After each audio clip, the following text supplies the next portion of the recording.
Pues muy buenos días.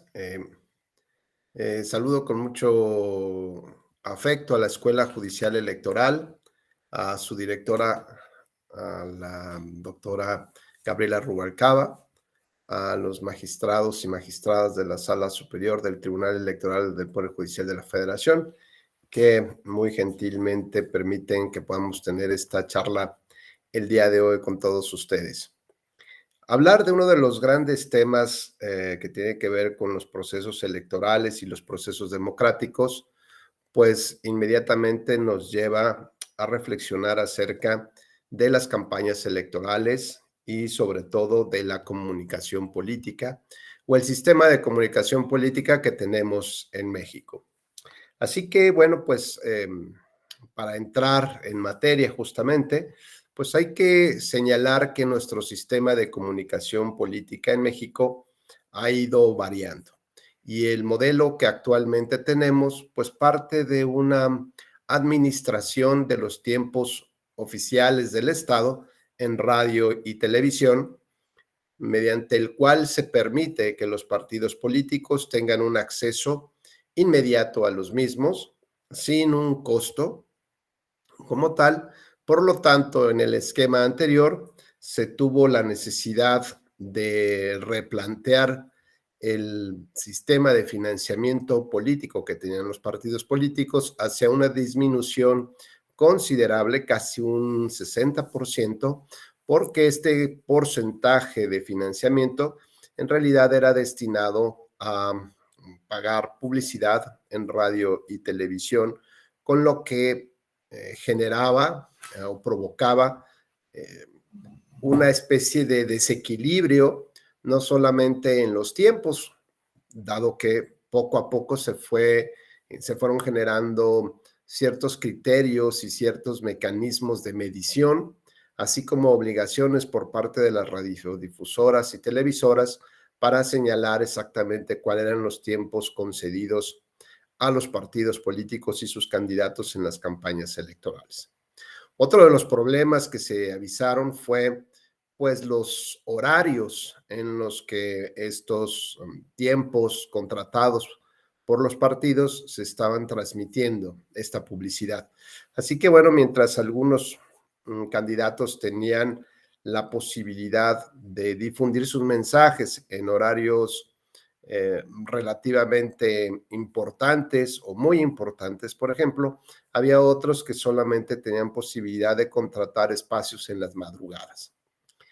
Este modelo fue caminando, digamos, hacia la búsqueda de un aspecto mucho más equilibrado y provocó finalmente que este análisis de los tiempos, de los horarios y después de la calidad de la difusión publicitaria o de las entrevistas que se hacían o coberturas informativas, pues también respetaran ciertos modelos o ciertos equilibrios que permitieran y facilitaran, sobre todo, una contienda electoral mucho más justa.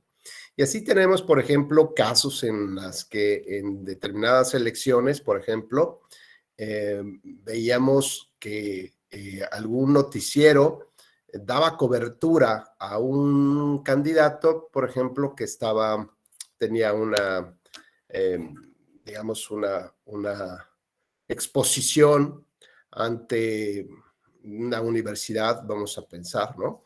Y en ella se veía, por ejemplo, en la toma de perfil, fíjense bien, se veía un candidato con una nariz, digamos, digámoslo de esta manera, su peor perfil.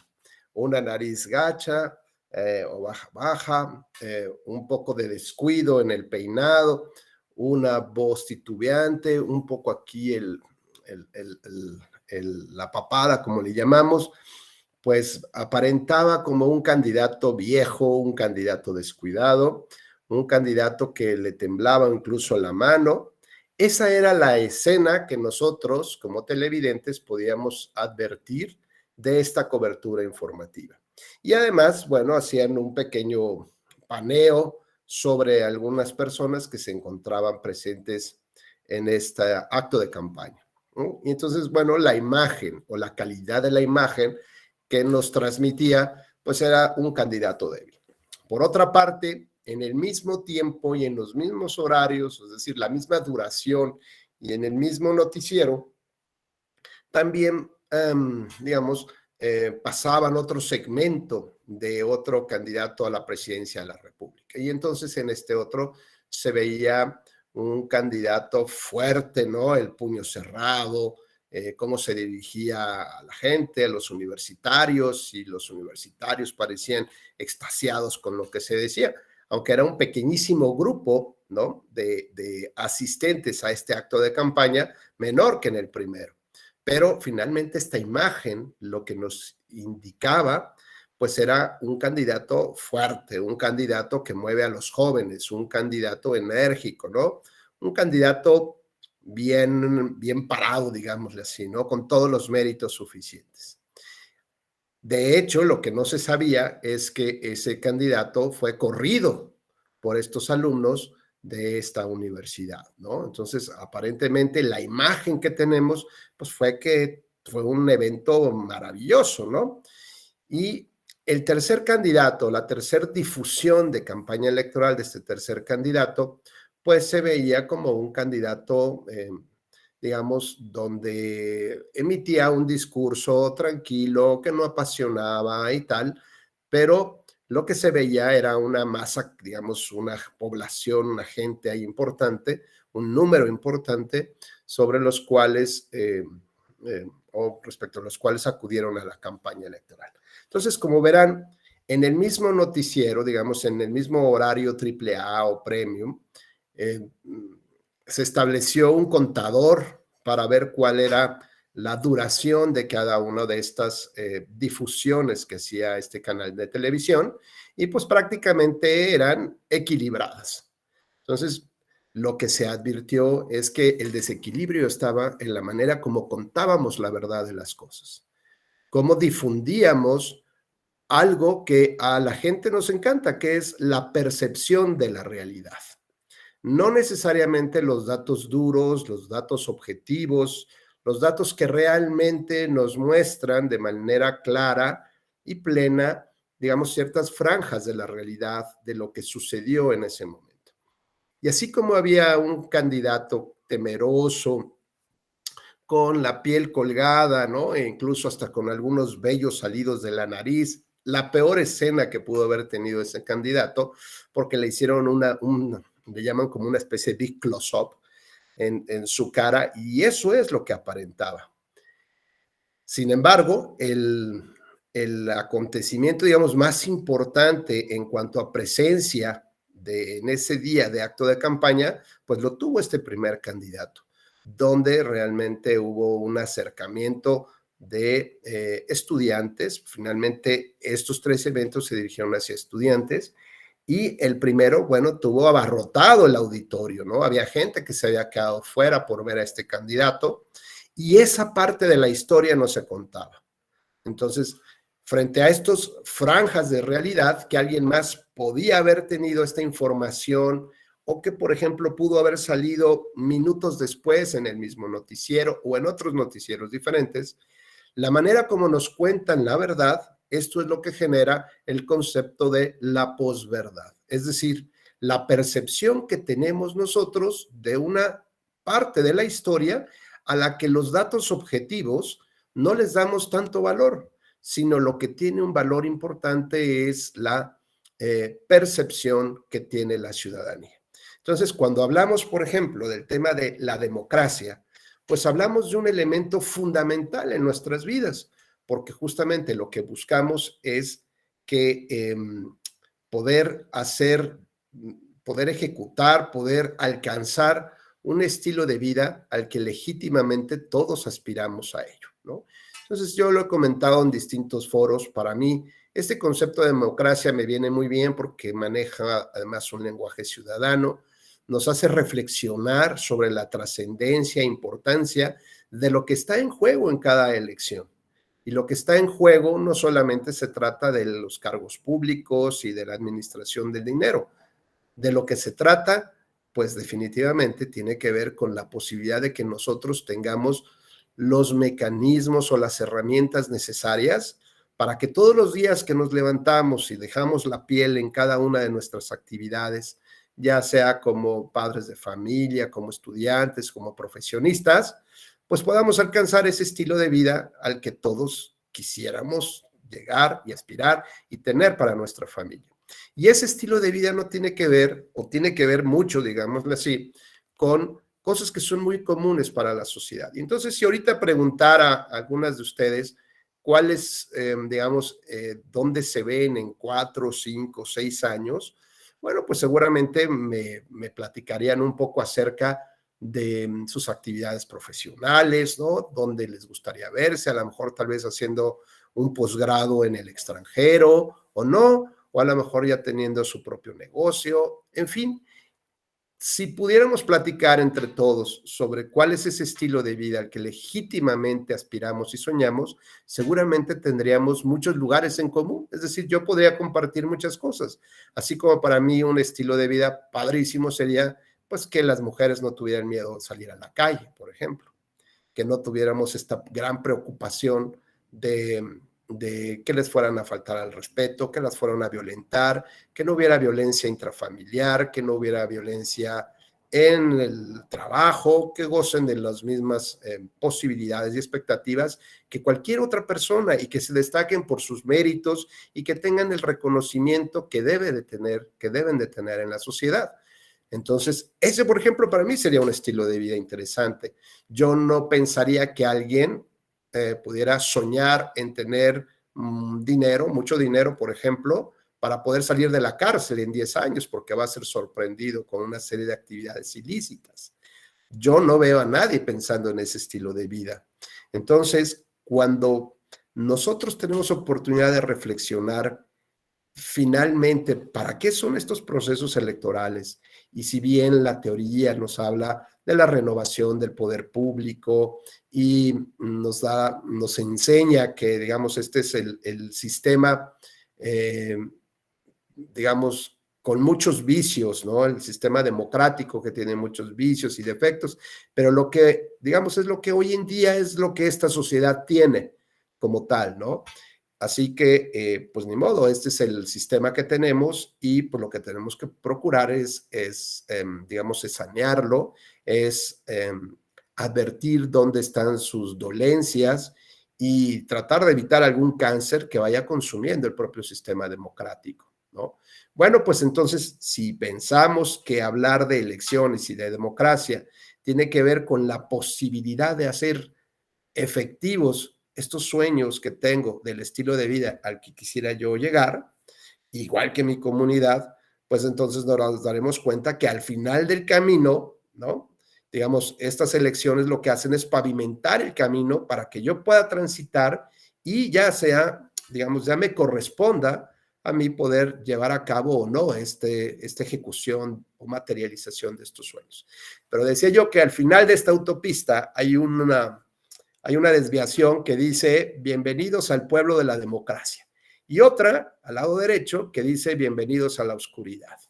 Y la oscuridad en estos términos democráticos que estamos hablando no es la ausencia de luz o la ausencia de fotones, como hoy dicen los chavos de secundaria, sino digamos, esta oscuridad es la pérdida de esperanza de que podamos lograr ese estilo de vida, de que podamos mantener, por ejemplo, nuestra propiedad privada, que podamos acudir a la justicia sabiendo que existen jueces independientes y que por lo tanto no hay corrupción en la justicia para poder defender nuestros derechos, por ejemplo, ¿no?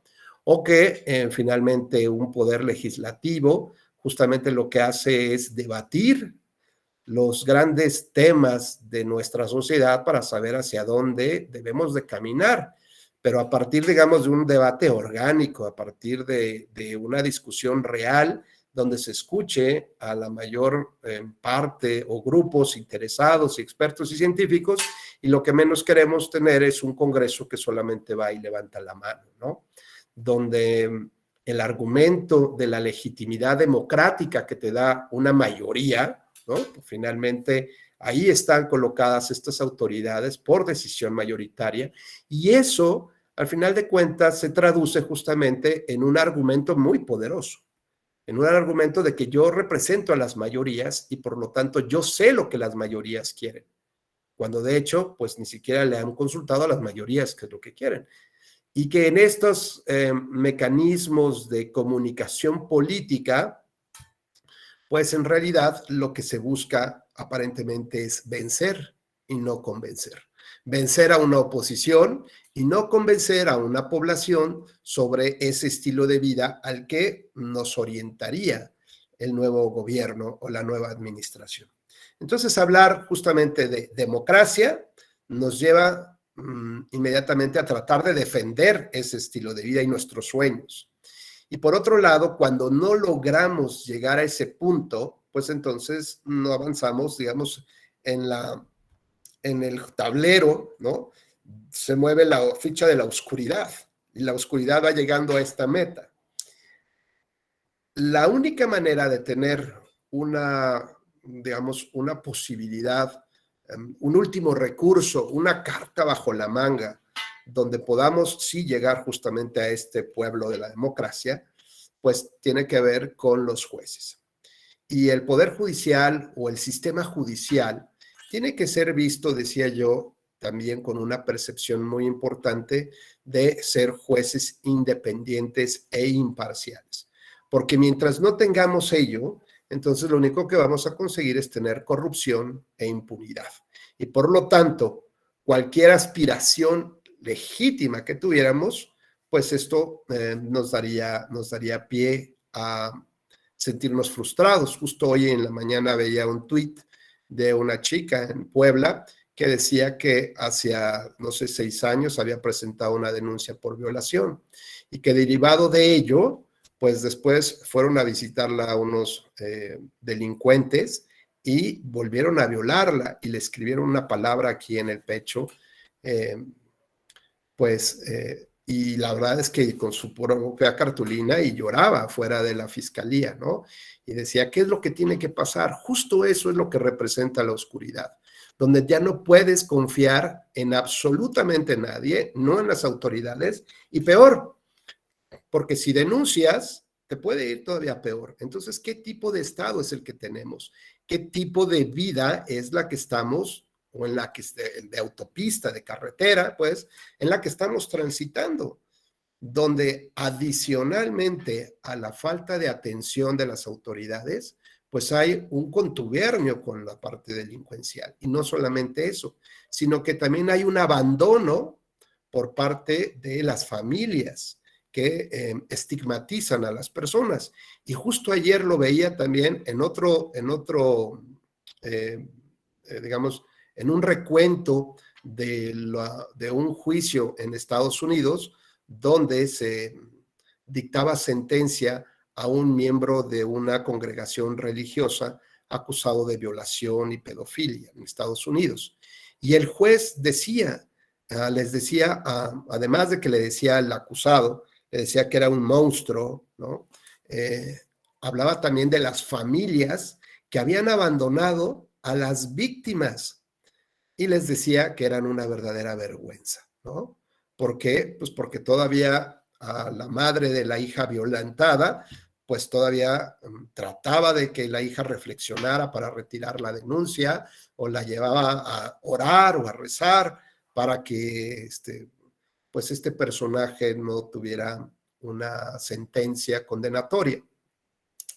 Y entonces ese tipo de palabras que emite un juez, ¿no? Donde dice, he sido juez durante tantos años y siento vergüenza y desprecio por esas familias que terminan abandonando a sus familiares que han sufrido este tipo de actos monstruosos.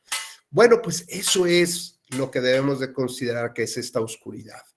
Y qué bueno entonces que tengamos jueces independientes e imparciales que puedan resolver estos casos para condenar a quienes sean culpables o por lo menos permitir que se puedan resarcir nuestros derechos para poder seguir gozando de los mismos y seguir en este avance hacia este estilo de sueños que tenemos.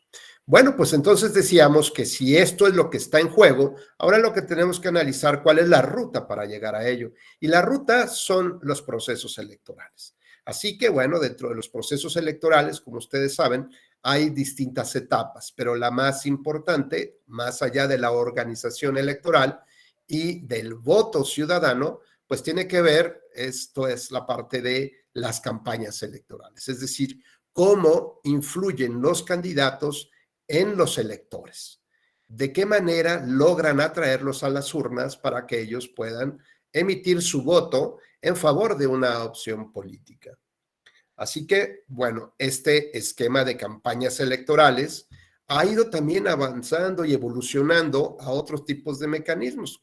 Sabíamos que la radio y la televisión eran los mecanismos o las herramientas prioritarias por las cuales partidos y candidatos llegaban al público, llegaban a la ciudadanía.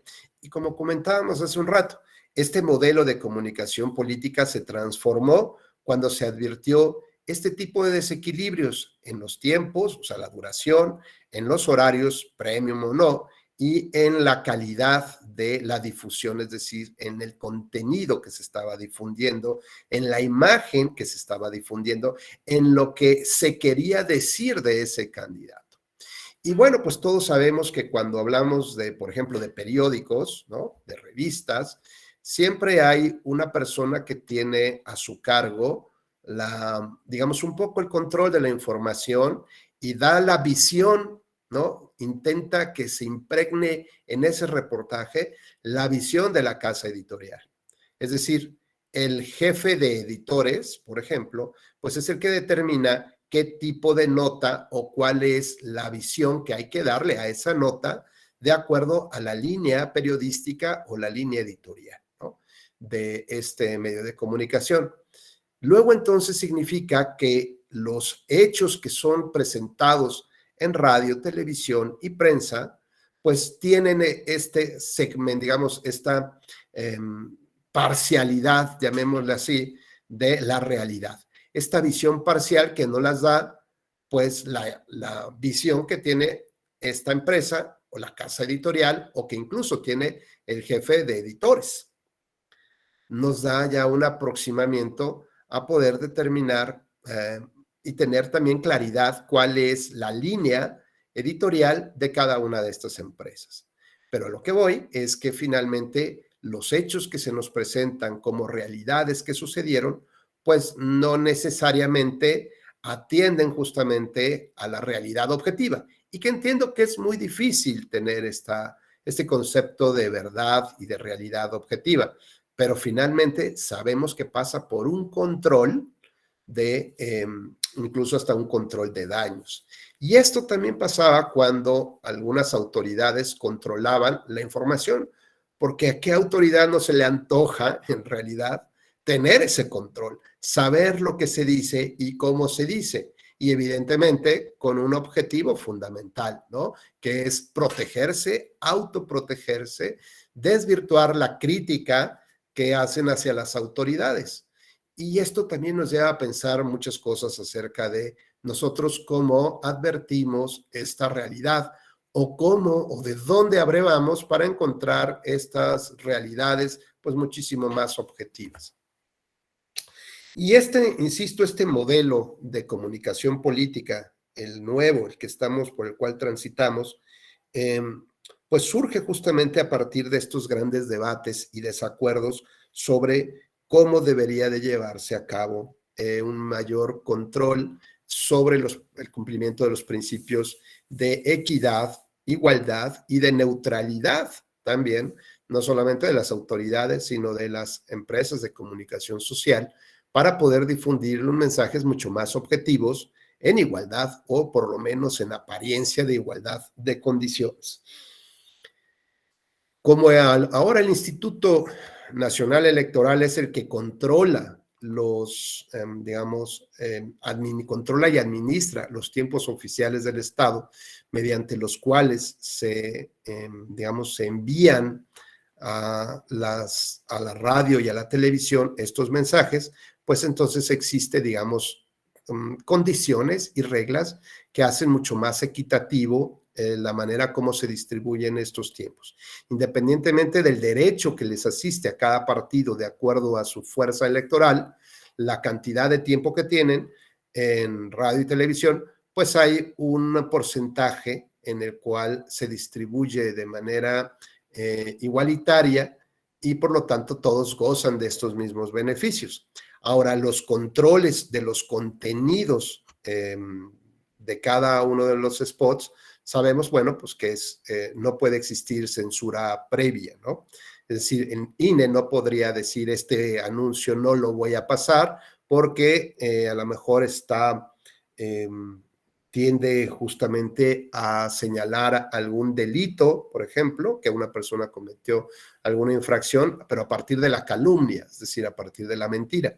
Entonces, el INE no tiene esta facultad y qué bueno que no la tenga de tener una censura previa. La Corte Interamericana de Derechos Humanos ha señalado que hay dos supuestos específicos por los cuales sí puede haber censura previa, y esto tiene que ver cuando sean actos que puedan dañar a la infancia, y segundo, cuando sean actos que están sucediendo en vivo, ¿no? Y que podrían ponerse alertas para que las personas que tuvieran mayor criterio o que se arriesgaran a ver algún contenido de esta naturaleza pudieran ingresar a verlo como tal, pero siempre con estas advertencias. Entonces, bueno, si bien es cierto que en México no hay censura previa, lo cierto es que ahora se busca otra manera de, de lograr que se cumplan los objetivos de partidos políticos y candidatos. ¿Y cómo es ello? Bueno, pues sabemos que las campañas electorales es la herramienta número uno, las armas de campaña, el lenguaje consiste en esa gran espada que permite justamente iniciar esta gran batalla, ¿no? La madre de todas las batallas ya dejó de ser la violencia física, pero ahora lo tenemos con algo más interesante, con el lenguaje. Y el lenguaje, ¿cómo lo llevamos a cabo? ¿Cómo lo echamos a andar justamente para lograr incidir de una manera, no quiero decir irregular, pero distorsionando un poco la información sin necesidad de llegar a una mentira, pero distorsionamos esta información o distorsionamos la realidad con el ánimo de generar una percepción en la ciudadanía a efecto de que ella pueda, podamos lograr que vayan y voten por un candidato o un partido en específico. Y muestra de ello, de lo que estamos hablando y de esta transformación, pues nos ubicamos ahora en que el medio natural y por excelencia para hacer campañas electorales es el Internet en términos generales y las redes sociales en lo particular. Y decía yo que muestra de ello fue que en el año de 2017 grandes empresas como Google, Facebook, Twitter, tuvieron que comparecer a un comité que se llamaba de inteligencia del Congreso de Estados Unidos para cuestionarles. No era un tema de economía, no era un tema de tecnologías, ¿no? Sino para cuestionarles de qué manera estas plataformas de redes sociales permitieron que hubiera una desinformación, se desvirtuara la realidad en favor del Partido Republicano y del candidato Donald Trump. Hay datos, por ejemplo, que señalan que el gobierno de Rusia tuvo una injerencia determinante en estas elecciones presidenciales de 2016, donde hay una acusación muy importante hacia este gobierno, señalando que se emitieron millones de mensajes de promociones. Más o menos tenemos el dato de 126 millones de usuarios a través de Facebook. 126 millones de usuarios a través de Facebook fueron sorprendidos con este tipo de información que distribuyó una empresa que se llamaba Cambridge Analytica. Es decir, ella manipuló la base de datos de más de 50 millones de estadounidenses justamente para que pudieran recibir todos estos mensajes distorsionados de la realidad y que favorecían o que tenían justamente este objetivo de favorecer la elección y la candidatura de Donald Trump. Entonces, como vemos, el Internet y las redes sociales, las nuevas tecnologías de información, pues son ahora la ruta natural para generar la comunicación política. Y entonces, este impacto que tenemos en digamos, en estas redes nos lleva nuevamente a repensar qué tanto nosotros tenemos acceso a estas redes sociales, qué tanto como sociedad tenemos la necesidad de estar abriendo el Twitter, ¿no? Para saber qué es lo que se está diciendo en este momento. ¿Qué quiere decir esto? Pues que se ha transformado la comunicación social también. Las redes sociales han transformado considerablemente la manera como el ser humano comunicaba las noticias, las historias, los objetivos, los proyectos, los alcances que tenían sus actuaciones. Y ahora lo que necesitamos ver es, pues, tener esta claridad de saber cómo se manejan las redes sociales y en qué sentido han ido cambiando. Entonces decíamos que había un tiempo, por ejemplo, para que digamos, el reportero pudiera tomar la nota de la fuente, después la enviaba a su empresa, de ahí pasaba un proceso de revisión, de edición, y después pasaba directamente ya al jefe editorial para ver si autorizaba o no autorizaba que se difundiera ese reportaje como tal, ¿no? Y bueno, después esperar a que llegara el noticiero de la noche, por ejemplo, o el de la tarde, el de las 6 de la tarde, y ahí se difundiera. Es decir, había un tiempo en el cual la noticia, digamos, tenía que madurar y poderse difundir. Ahora en redes sociales no. En redes sociales lo que queremos es tener información del momento. Es decir, no hay que esperar hasta el siguiente día ni el siguiente noticiero para estar enterado. Y tenemos una necesidad inmediata de que si tenemos unos 10 minutitos libres, pues nos pegamos al celular y vemos cuáles son las últimas noticias que hay sobre cierto tema, ¿no? Entonces, la evolución de la noticia es muy relevante, pero no solamente en la transformación, es decir, en cómo afecta nuestras realidades, sino también en que hay cada vez más necesidad de generar una nueva noticia, ¿no? Esto es como, yo recuerdo que cuando era joven, decían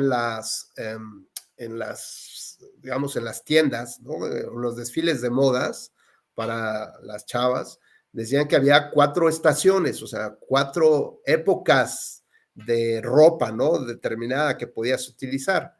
Y después de ver un documental en Netflix, pues decían que hay tiendas que cada semana, digamos, tienen que cambiar la moda. ¿Por qué? Porque hay, digamos, una especie de consumismo o provocan un consumismo absurdo donde pues la ropa te dura ya no un año, te dura semanas o a lo mejor un mes o 2 meses, precisamente y con los costos muy económicos para que tengas posibilidad de comprar la siguiente y la siguiente y la siguiente y la siguiente, ¿no? Entonces esta va generando esta especie de necesidad y de aprensión a la compra y lo mismo pasa aquí con la comunicación. Cuando abrimos estas redes sociales también queremos estar no solamente comunicados, sino también nos interesa comunicar y lo que hacemos es retuitear, ¿no? Y nos da gusto que después nos pongan que 5, 10, 20 personas les gustó nuestro retweet, aunque ni siquiera hayamos leído la nota completa, simplemente nos pareció que ese encabezado o esas líneas, que creo que son 180 caracteres, si mal no recuerdo, tienen el fondo necesario. Pero además hay veces que decimos, qué raro que ahora nadie leyó nuestro tweet, ¿no? Y entonces tenemos que encontrar, nos reflexionamos un poco, decir, bueno, ¿y cómo logramos que tenga un mayor impacto? Y entonces leemos algunos consejos a una imagen. Y ponemos una imagen seria y tampoco nadie la ve. Ponemos una imagen graciosa y pues como que empieza a tener más sentido. Y cuando nos damos cuenta que nuestro mayor, digamos, nuestro mejor tweet que pusimos fue a partir de un meme, es decir, una ficción de la realidad, ¿no? Digamos, una especie de broma, de humor más bien como cínico, no sé cómo llamarlo, ¿no? Lo que se traduce el meme. Y entonces nos damos cuenta que eso es lo que mayor impacto tiene. Una imagen de un gato, un comentario un poco ácido sobre el tema, gracioso. Y entonces nos damos cuenta que la comunicación social hoy en día, que la comunicación entre la sociedad, gira en torno a este tipo de lenguajes y no a un tipo de información objetiva y veraz. Luego entonces, la posverdad justamente es esto, es como entendemos de otra manera los hechos objetivos, pero lo más importante es que dejamos, digamos, le restamos trascendencia, importancia a los datos fiables, serios, objetivos, duros, y nos vamos con la percepción de lo que alguien más nos comenta. Luego entonces, ¿qué puede pasar? Bueno, pues que a lo mejor puede haber un mensaje en el que se diga que,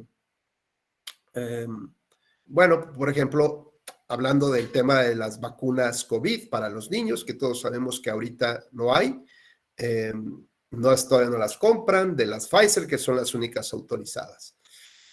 Y bueno, pues a lo mejor los datos duros son esos, de que no hay vacunación para los niños. Sin embargo, hay otro argumento que dice que los niños no se enferman.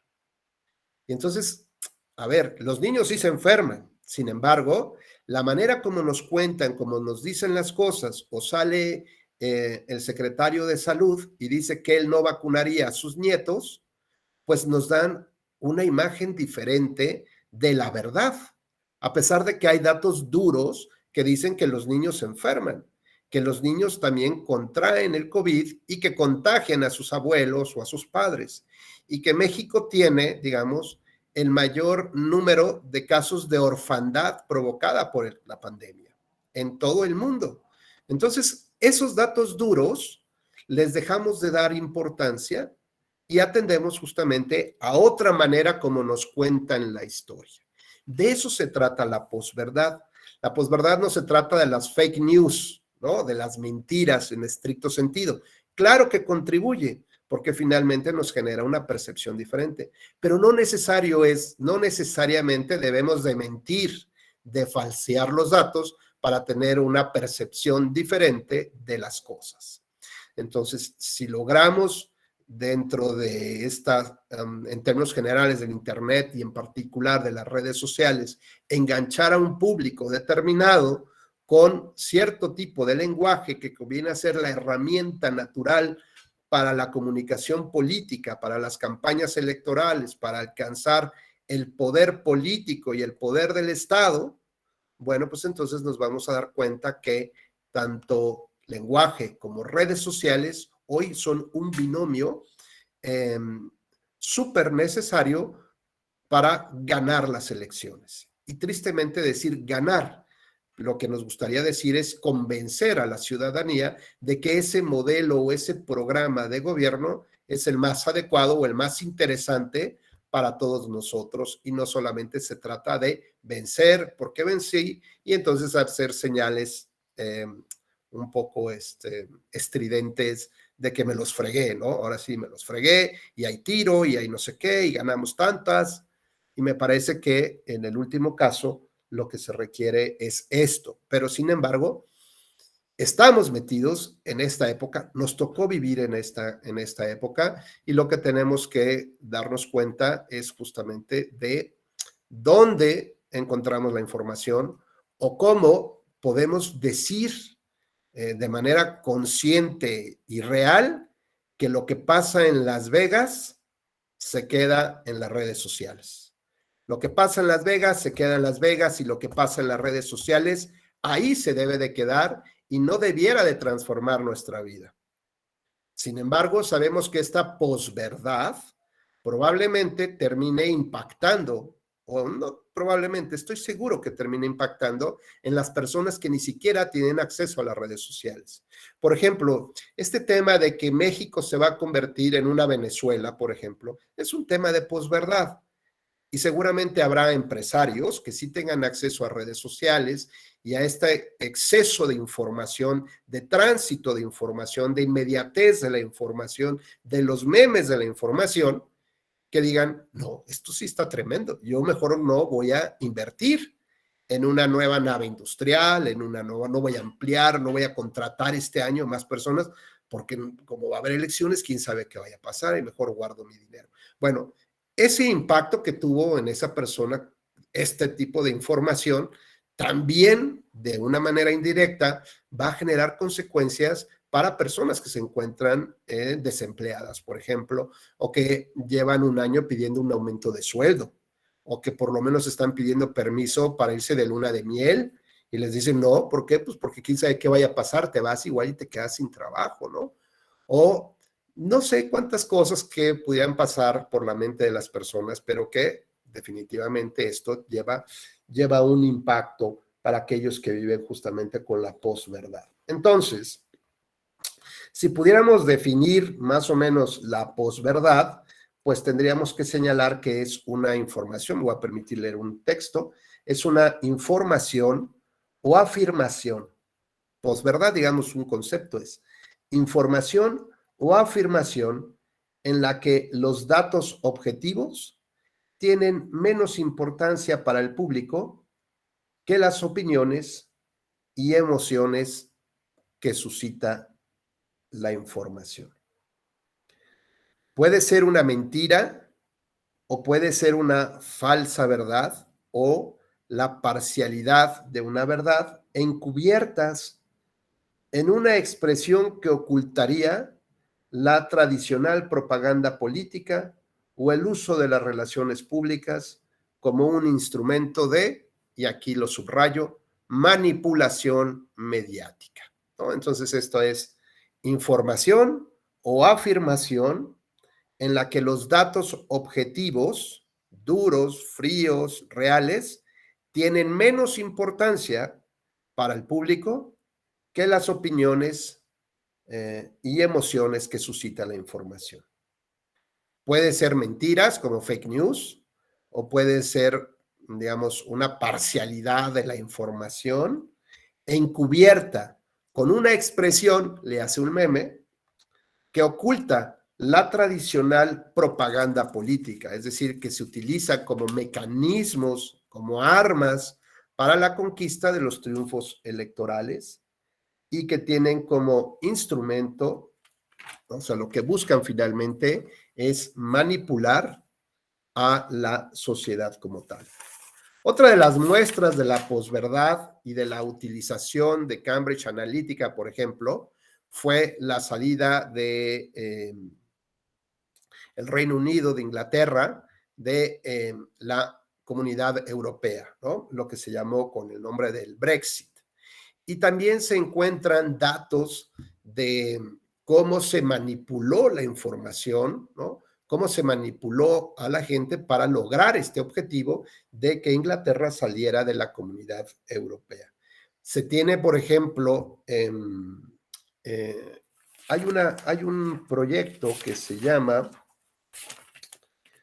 Freedom on the Net, Freedom on the Net, del año, el estudio salió en 2021, bueno, salió en 2022, pero respecto al ejercicio 2021, donde se reconoce de 70 países, fíjense bien, 48 países de 70 reconocen que producen y difunden contenidos para distorsionar a su favor la información en Internet.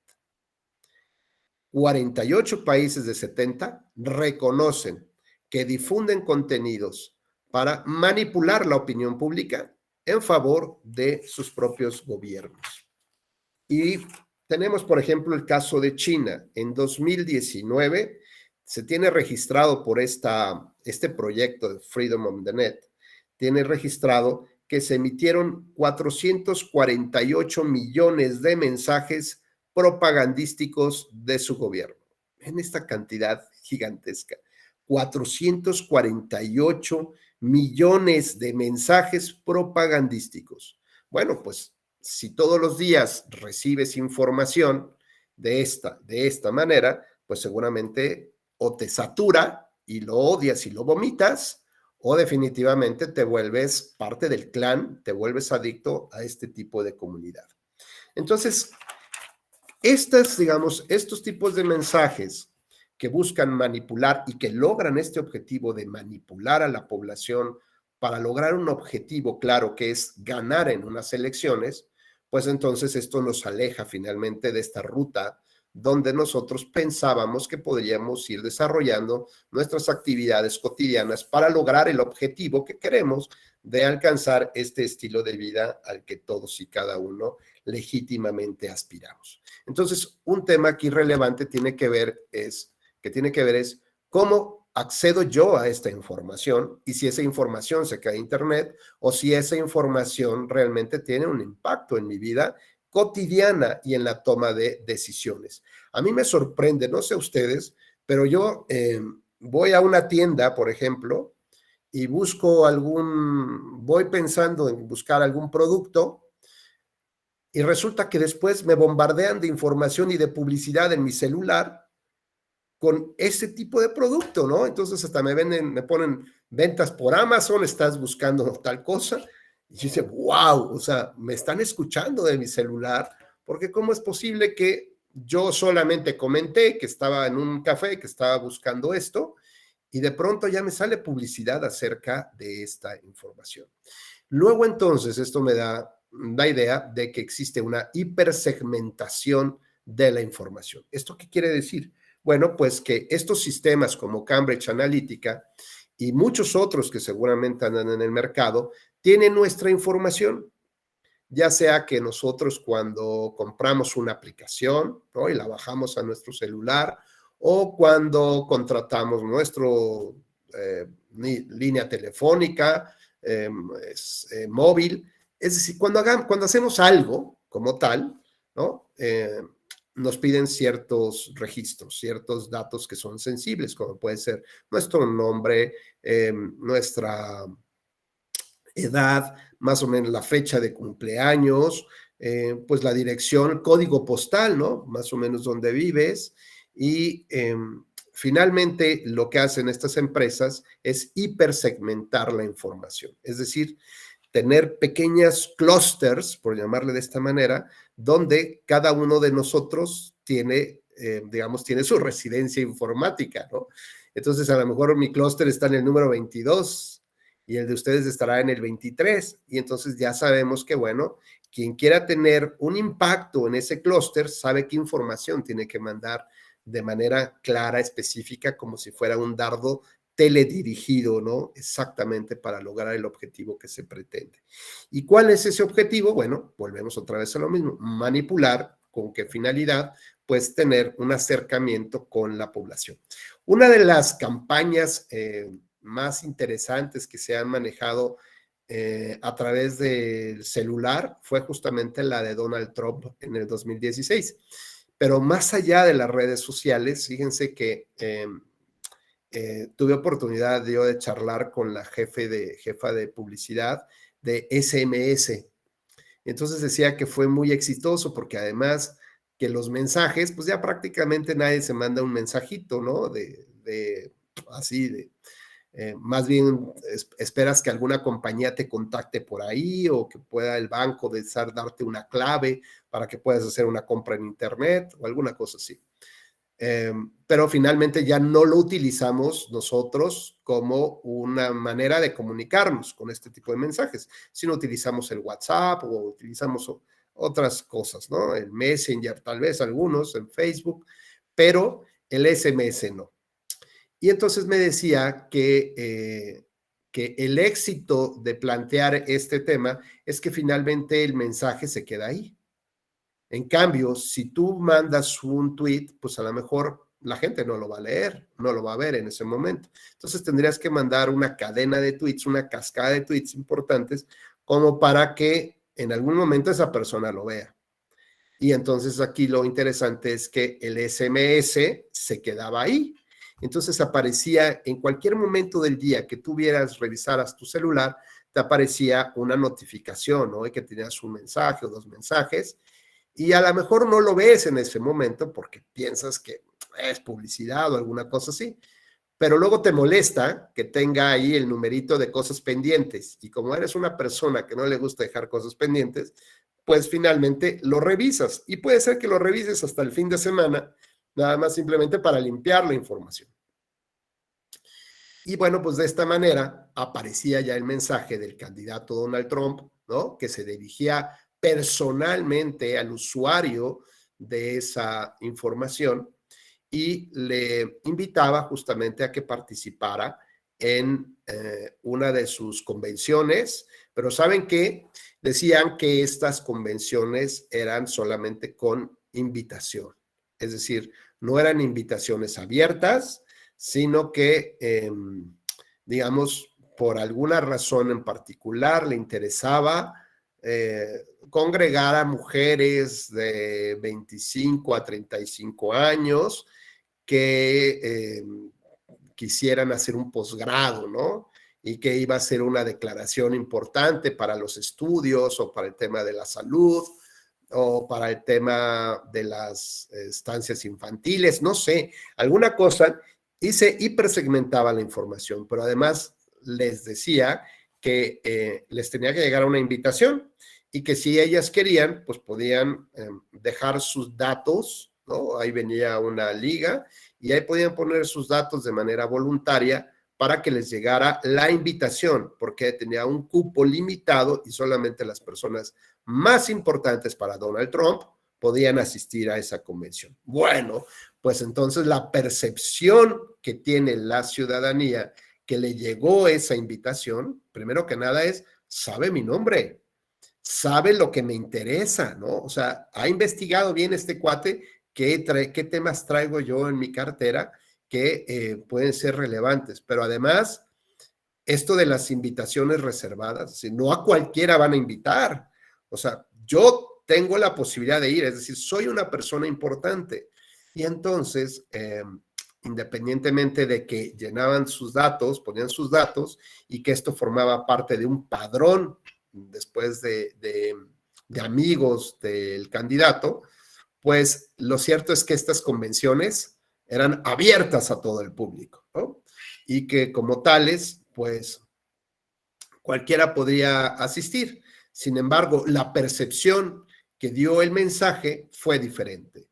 Y la posibilidad de que tuvieran estos padrones posteriores y después pudieran estar enviando información mucho más cercana o información más contundente que generara, por ejemplo, una mala imagen de la candidata Hillary Clinton o de la candidata o del Partido Demócrata, pues bueno, esto hizo, como narran y como se recogen las evidencias, que pues finalmente esta posverdad ayudó mucho a las elecciones. ¿Hasta aquí tienen alguna duda, algún comentario? ¿Quiere alguien hacer uso de la voz? Manuel Emba, no sé si estás por ahí, ¿quieres hacer algún comentario? O Ale Romero, Pamela Ramírez, tenemos a Lucía Peck, a Zair José, a Fran Rodríguez y tenemos 6 personas más. No sé si quieran comentar alguna experiencia. ¿Cómo ustedes ven? Ale, si tuvieras tiempo de compartir con nosotros, ¿podrías abrir tu micrófono? Hola, buenos días, claro que sí. Hola, Ale, ¿cómo estás? Bien, ¿y usted, profesor? Muy bien, muchas Saludos, gracias. saludos a todos mis compañeros.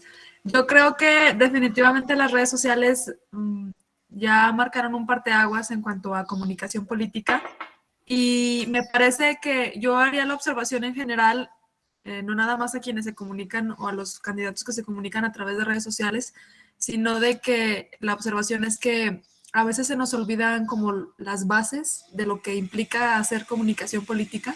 No importa en qué ambiente o en qué ámbito, si es en tierra, si es en aire o si es a través de las plataformas digitales. Ayer precisamente leía un material que nos facilitaron para el diplomado sobre los elementos que componen a la comunicación política, y creo que en general a todos nuestros representantes se les está olvidando un elemento muy importante, que es preguntarle a las personas qué opinan de lo que están haciendo y qué es lo que quieren que continúen haciendo. O sea, no están retroalimentando, sino que, como lo señalaba usted, están como nada más contrapunteándose partido contra partido, y se les olvida preguntar qué es lo que está pasando pues en las bases de la sociedad, para entonces sí contribuir a cambiar la percepción de lo que sucede. Ayer, por ejemplo, yo les puedo compartir, ya que estamos en una cuestión académica, yo soy de Zacatecas, cuando gusten venir a Zacatecas. Gracias. Ayer tuvimos un problema de un caos vial toda la tarde porque tomaron el bulevar. Cuando toman aquí el bulevar, hagan de cuenta que ya no nos podemos mover a ninguna otra parte porque es la principal vía de comunicación. Tomaron el bulevar trabajadores de la salud porque tenían ahí un conflicto con plazas. ¿Y qué estaba comunicando gobierno del estado? Pues que estaban inaugurando una nueva exposición de arte abstracto de Manuel Felgueres. También es bueno, ¿no? Pero como que siento que no va, o sea, bueno, si tengo una crisis sindical de salud y me están afectando la vialidad, ¿cómo mi comunicación política va a ser hablar de arte abstracto? ¿Sí me explico? O sea, como Sí. digo, es muy importante, sí es muy importante hablar de cultura, pero como que hay que medirle el timing, como no ponerlo, no decirlo cuando tienes una crisis por acá, sino como que abonarle o a ir a las bases de la comunicación y hacerlo mejor, creo. Claro. Oye, Ale, ¿y has oído esta frase de la caja china? ¿Cuál? No. ¿No? Que normalmente, bueno, una vez que sale una noticia, por ejemplo, de crisis, sacan inmediatamente otra que Sí. puede generar otra especie de crisis, otro debate para desviar la atención, ¿no? Como si fueran fuegos artificiales, por Sí. otro lado, y Ajá. dirige la atención hacia otra verdad, digamos, ¿no? ¿Sí has escuchado esta frase? Sí, ya lo Oye, ¿y recordé. tú qué opinas, por ejemplo, de cómo hoy en día, personas jóvenes como tú, como todas nuestras compañeras y otros no tan jóvenes como yo, cómo accedemos al Internet, o sea, a la información de Internet? Sé que es una herramienta súper necesaria, ¿no? En alguna época, alguna de mis hijas, cuando le castigué el celular, me dijo que la estaba yo aislando de la sociedad, ¿no? Prácticamente porque no tenía manera ya de comunicarse, si no era por WhatsApp, porque finalmente termina siendo esta herramienta, ¿no? Es decir, es el mecanismo natural hoy en día por el cual las personas se comunican. Es más, yo les puedo decir que el teléfono fijo de mi casa tiene meses que no suena y que no lo ocupo, ¿no? Eh, entonces, digamos, ¿tú hacia dónde crees? Bueno, ¿cuál crees que sea este status quo de los jóvenes, digamos, los jóvenes de 16, 17, 18 años, digamos, los que van a votar por primera vez en el 2024? ¿Cómo están encontrando esta información o cómo les está llegando esta información? ¿O cómo crees que va a, digamos, las redes sociales a influir en su toma de decisiones para esta primera elección que van a acudir? Sí, definitivamente creo que van a ser determinantes, porque en las últimas investigaciones o encuestas relacionadas con el uso de Internet y con el consumo de contenidos audiovisuales, tanto del IFETEL como de otras asociaciones civiles, nos están encaminando hacia allá, hacia que las personas ya estamos conectadas de manera permanente a la red. Hace 3 años, en la encuesta del 2018 del IFETEL, por ejemplo, sí nos daban horarios.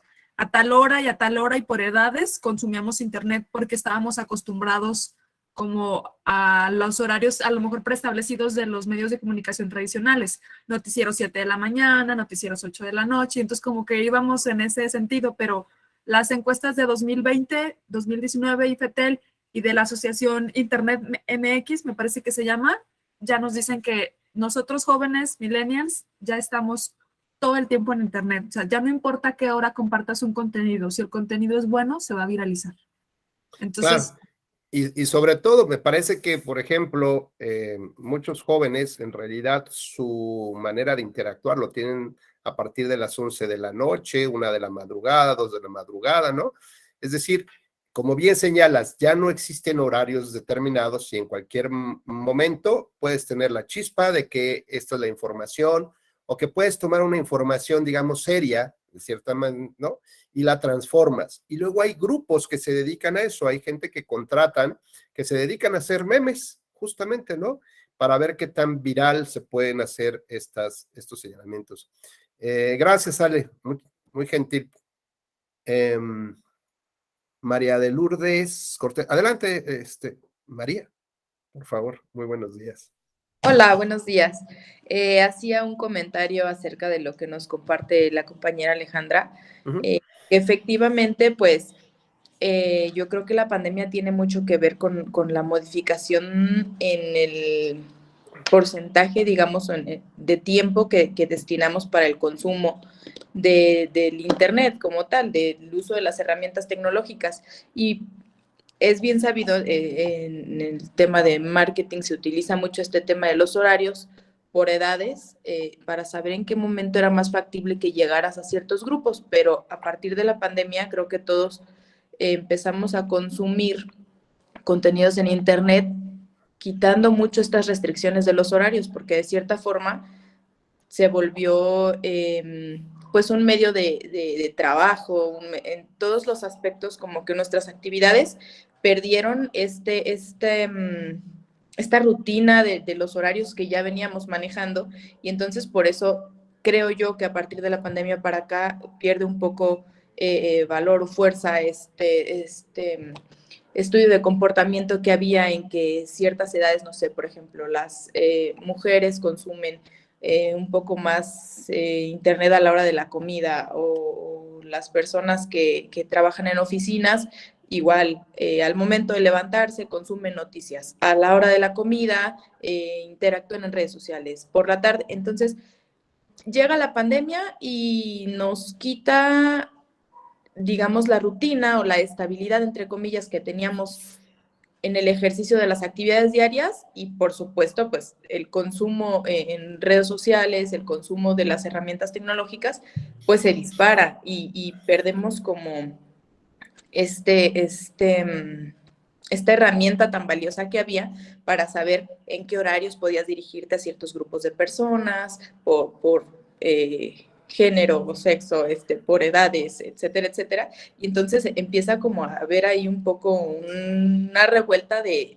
absolutamente todo, de todos a todas horas, porque no tenemos ya como estos horarios establecidos. Además de que creo personalmente que una vez que empezamos a consumir un poco más el Internet y hacer uso de estas herramientas de manera más constante, empiezas a generar como un tipo de adicción, ¿no? Ya es muy complicado que regreses al tipo de vida que teníamos anteriormente, en el que, ok, de 9 a 3 que estoy en el trabajo, no voy a usar... no voy a abrir mi WhatsApp para ver si tengo notificaciones, no voy a revisar el Facebook así de rapidito, y en la hora de comida me dedico a eso, y por la tarde regreso a mis... Creo que ya no, ya es muy complicado. Creo que mientras más consumimos estos contenidos de Internet, es más difícil que lo dejemos de lado. Entonces, creo que es lo que nos comenta la compañera Alejandra, pues que sí, efectivamente estamos cada vez más metidos aquí, y cada vez más desarrollamos como esta realidad alterna de nuestras vidas de manera constante en las redes. Muchas gracias, María. La verdad es que tanto tú como Ale dieron en el clavo. De hecho, deberían ustedes dar esta plática, no yo. Pero lo que es cierto es que estos temas de la pérdida de los horarios tradicionales, la adicción que tiene la utilización del celular, las redes sociales. Hay veces que lo primero que hacemos y lo último que hacemos es ver algún mensaje, si no hay mensajes, y ya con eso arrancamos nuestro día o arrancamos nuestros sueños. Esta parte de la pandemia que señalas, tienes razón, esto vino a ser un push, a dar un impacto brutal en la manera como se hacían las campañas electorales. Primero que nada, por el miedo a salir a la calle, a contagiarse, a no estar en lugares concurridos, y esto también generó una manera diferente, un modelo de repensar cómo hacer las campañas electorales. Así que bueno, como bien señalas, las redes sociales fueron el instrumento natural para poder comunicar finalmente, ¿no? El problema, como también lo dejas entrever, es si esta adicción finalmente a dónde nos va a llevar. Y sobre todo que algo comentabas o me dio a mí esta impresión de que una vez que mandas un mensaje, esperas que tenga un impacto, ¿no? Y a veces a veces el impacto que tiene no solamente es que, le llegó a algún personaje importante de las redes, ¿no? Sino ahora aquí lo importante es a cuántas personas le llegó, cuántas interacciones tuvo, ¿no? Y entonces hay veces que hasta uno se siente frustrado porque no tuvo el impacto que uno pensaba que hubiera tenido.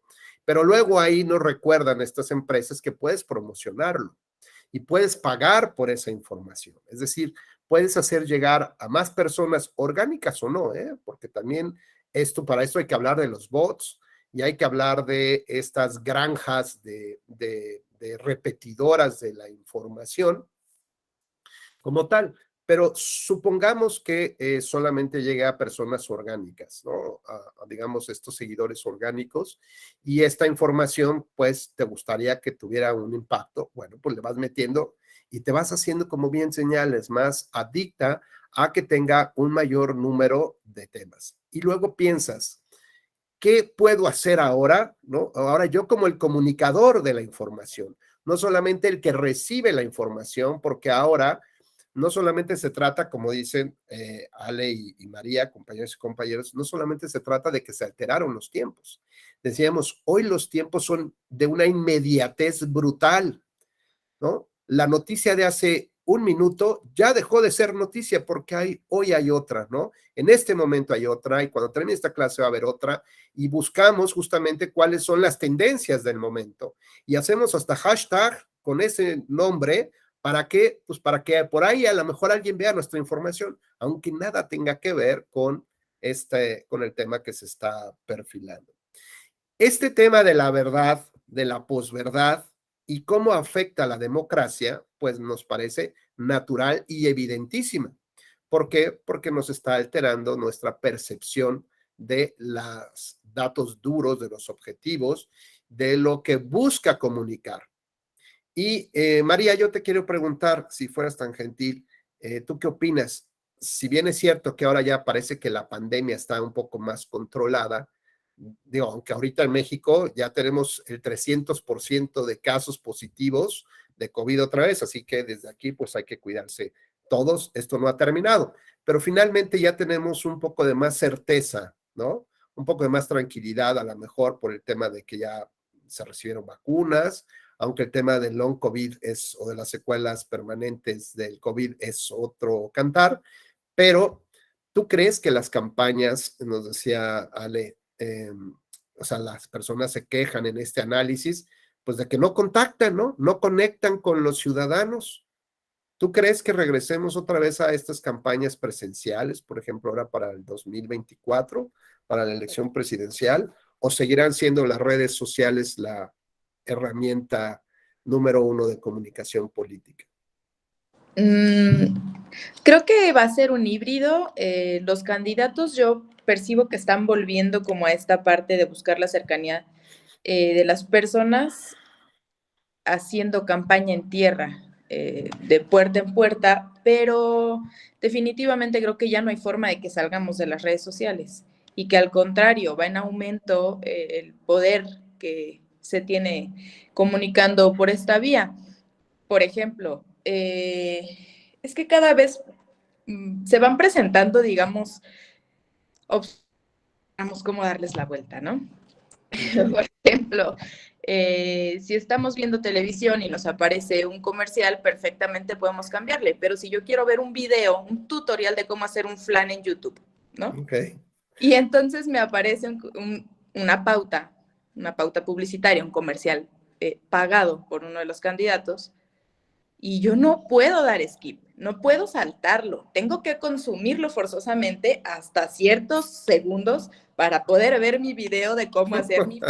Entonces, es como las redes nos están dando una herramienta de, pues de cierta forma, obligar a los usuarios a consumir lo que nosotros estamos queriendo que consuman. E incluso ya está muy bien identificado en cuántos segundos tengo que dar mi mensaje para que si me dan skip, yo ya dejé la semillita plantada de lo que yo quiero que ellos piensen. Entonces, yo honestamente creo que las redes sociales sí son un determinante para que se gane o se pierda una campaña. Habrá algunos estados de México, porque somos un país que tiene rasgos extremadamente distintos entre unos estados y otros, en los que a lo mejor todavía le falta fuerza, digamos, por el acceso a la tecnología, pero son mínimos. Personalmente creo que sí las redes sociales son un determinante para que ganes o no una elección, para que construyas o no la imagen de una persona, de un candidato. Entonces, ya no es, digo, sí, tenemos que buscar la forma. Hablamos mucho en este diplomado sobre la ética, por ejemplo, que tenemos que entender como personas que tanto en nuestro ámbito laboral estamos abonando o no al ejercicio de la democracia con todo esto que comunicamos y con todo esto que le hacemos llegar a las personas. Pero en cuanto a herramientas, incluso creo que las plataformas mejor han buscado la forma de regular un poquito, de contener un poquito lo que está pasando, que la legislación como tal, porque es un tema muy complejo.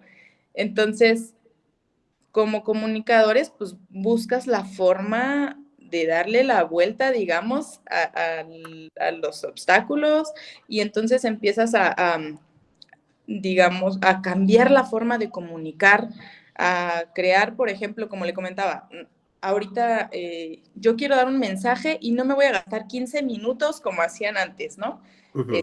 Ni siquiera, no sé, 5 minutos en un spot de televisión. Voy a gastar 9 segundos en un videíto que me va a salir como un comercial antes de que yo pueda realizar las actividades de lo que me está gustando, que voy a tener que consumir de manera forzosa, y entonces el candidato va a tener que entrar y va a tener esos de 6 a 9 segundos para decirme lo que quiere que se quede en mi mente por si doy skip. Entonces, es muy dinámico, es muy cambiante, creo que tenemos que estar constantemente buscando cómo mejorar, digamos, en este aspecto, porque estamos un poco a ciegas, estamos un poco en una etapa de estar a prueba y error, pero no creo ya que podamos salir del ámbito digital, no creo ya que vayamos a dejar de hacer campañas en redes sociales. Por lo determinante me parece que es la participación de todas y de todos dentro de estas plataformas digitales. Ok, María, pues excelente, muchas gracias. Pamela, te escuchamos. Muy buenos días. ¿Ya con café en mano o no? Ya, gracias, buenos días. Yo quería aportar que debido como a la evolución de toda esta parte de las redes sociales, hay dos aspectos que a la fecha me siguen llamando muchísimo la atención, de cómo es la importancia, la relevancia de algunas plataformas por diferentes estados, que a pesar de que la conectividad de nosotros, o sea que la penetración del internet ya está creo que más del 95% en México, hay mucha gente que sigue sin tener cuentas en las plataformas más comunes, que para nosotros, al menos en la Ciudad de México, pues una tiene todas las redes sociales y a lo mejor ni la entiendes, pero te metes para ver cómo funciona. Y en los estados, de acuerdo, al norte o al sur, hay gente que también por el uso de la banda ancha, o que es más caro el uso de datos y todo esto, y es más lenta la conectividad, también por eso no se conectan. Y cómo es importante esta parte de seguir yendo a las calles, y que para unas cosas, lo digital, por ejemplo, en unos estados como Colima o así, pues si tú estás en Twitter o no estás en Twitter va a ser irrelevante para la gente local, pero al menos para la percepción pública o para el círculo rojo al que le llaman, sí es determinante, ¿no? Que fulanito en Colima hizo tal, los que nos enteramos son los que estamos metidos y politizados, pero los que no es como, pues qué cool, ¿no? Pero es igual eso. Y la otra es la parte de innovación. Me parece que nos falta muchísimo esta parte de, ya llevamos como unos 10 años, me parece, que supimos las redes sociales. Empezaron los seguidores y entonces estamos como muy interesados y cómo lo hacemos mejor. Pero entre los candidatos creo que va a tener que surgir esta parte de conectividad, o sea, de empatía o de simpatía más bien para que la gente, porque también las redes va a ser un medio de comunicación directa. Ahorita muchos se conectan de, vamos a tener live para las acciones de la semana, pero no saben ni para qué se conectan, se conectan hablando como si fuera una rueda de prensa, ¿no? Entonces creo que también falta mucho la innovación y la capacitación con base en todo este desarrollo. O sea, si tú tienes un candidato, le dices, oye, te vas a conectar a un live y no tienes que empezar como, ay amigos, buenas tardes en Ciudad de México a 22 de junio. Y eso es lo que veo que muchos siguen bien cuadrados y creo que una parte de verse más natural y una parte que la gente siga confiando en ti, porque ahora en la Ciudad de México ya tenemos esta parte de reelegirse, es innovar y actualizarlos a ellos también, ¿no? Y que ellos Claro. quieran ser más transparentes y que hagamos otras cosas en redes sociales. Ya todo el tiempo ya subimos ya pasamos de que algunos candidatos ya no entienden que ya no son periódicos, que les encanta poner que lo que está pasando en el día, que pues la verdad ni siquiera a veces a la gente le importa lo que ellos hacen, ¿no? Entonces, ni cuando son periódicos, pues menos. Entonces, eso creo que ya pasó un poco, hay muchos menos que lo hacen, pero ahora está la otra parte de ahora que comunican, ¿no? Ahora les encanta que aquí comen taquitos, que aquí no sé qué, cuando la mayoría de la gente pues come tacos, entonces es como, ¿cuál es la relevancia en tu contexto, ¿no? O sea, tú comes tacos porque andas deprisa más o porque te descuidas, pero no porque sea una realidad para ti, ¿no? Estas cositas creo que ahora falta esto de qué vamos a publicar y cómo lo vamos a hacer para que la gente de verdad se involucre y cree en esta parte de interacción orgánica. Porque mucho puede ser pagado, pero se nota luego cuando es pagado y no tiene el éxito que tú esperas, o cuando eres más natural, trascienden mejor los mensajes o los contenidos que estás subiendo. Creo que eso es lo que me llama más la atención a mí. Muchas gracias, Pau. Fíjate, Pamela, la verdad es que o sea, para nadie es un secreto que, bueno, Jaime Luna, por favor, apaga tu cámara si eres tan amable. Gracias. Es los temas, las épocas de la posverdad y las redes. Bueno, perdón, me distraje un poco. Les decía yo que que para nadie era un secreto el que es que iba a dar un tema muy serio y ya no puedo darlo. A ver, hay una gran brecha entre la sociedad y los partidos políticos, ¿no? Es decir, a ver, el índice de confianza de la población, en el caso mexicano, respecto de las instituciones, es muy bajo. Los últimos lugares, ¿no? Lo tienen ya desde hace años partidos políticos y candidatos. El índice de percepción de la corrupción es altísimo. México está en los, digamos, últimos lugares, ¿no? Donde se cree que hay autoridades que van a cumplir con su trabajo, ¿no? Que van a ampliar los derechos fundamentales, que se van a preocupar por ti, que van a interpretar de acuerdo al primero constitucional pro homine, ¿no? Y entonces tanto el índice de confianza está por los suelos y el índice de percepción de corrupción está totalmente disparado, ¿no? Y tristemente, digamos, los partidos y candidatos ocupan un papel preponderante en esta gran obra teatral. Y la sociedad finalmente, ¿dónde queda? Entonces, cuando repensamos el papel de la democracia y nuestros sueños y nuestra vida y chalala, pues entonces nos damos cuenta que realmente no nos están ayudando a lograr los objetivos que estamos buscando. Por otra parte, sabemos que los partidos políticos son entidades, así lo define la Constitución, entidades de interés público, lo cual nos debe de preocupar su mantenimiento, su evolución, su institucionalización y nos debe de ocupar. Yo ayer justamente en un espacio que luego abrieron ahí en redes sociales, justamente opinaba de este tema. Es hora de que ya los partidos políticos cambien su speech acerca de que es importante que la sociedad, ¿no? Es importante que nuestro candidato conecte. A ver, lo único que tenemos que sobre lo cual se construye nuestro sistema democrático, entre otras cosas, es el sistema de partidos políticos. Es lo que tenemos. Tenemos algunos espacios de intervención como con candidaturas independientes Y esto fue gracias a toda una lucha política y jurídica, incluso hasta internacional, para que México tuviera las candidaturas independientes. Sin embargo, es lo que tenemos.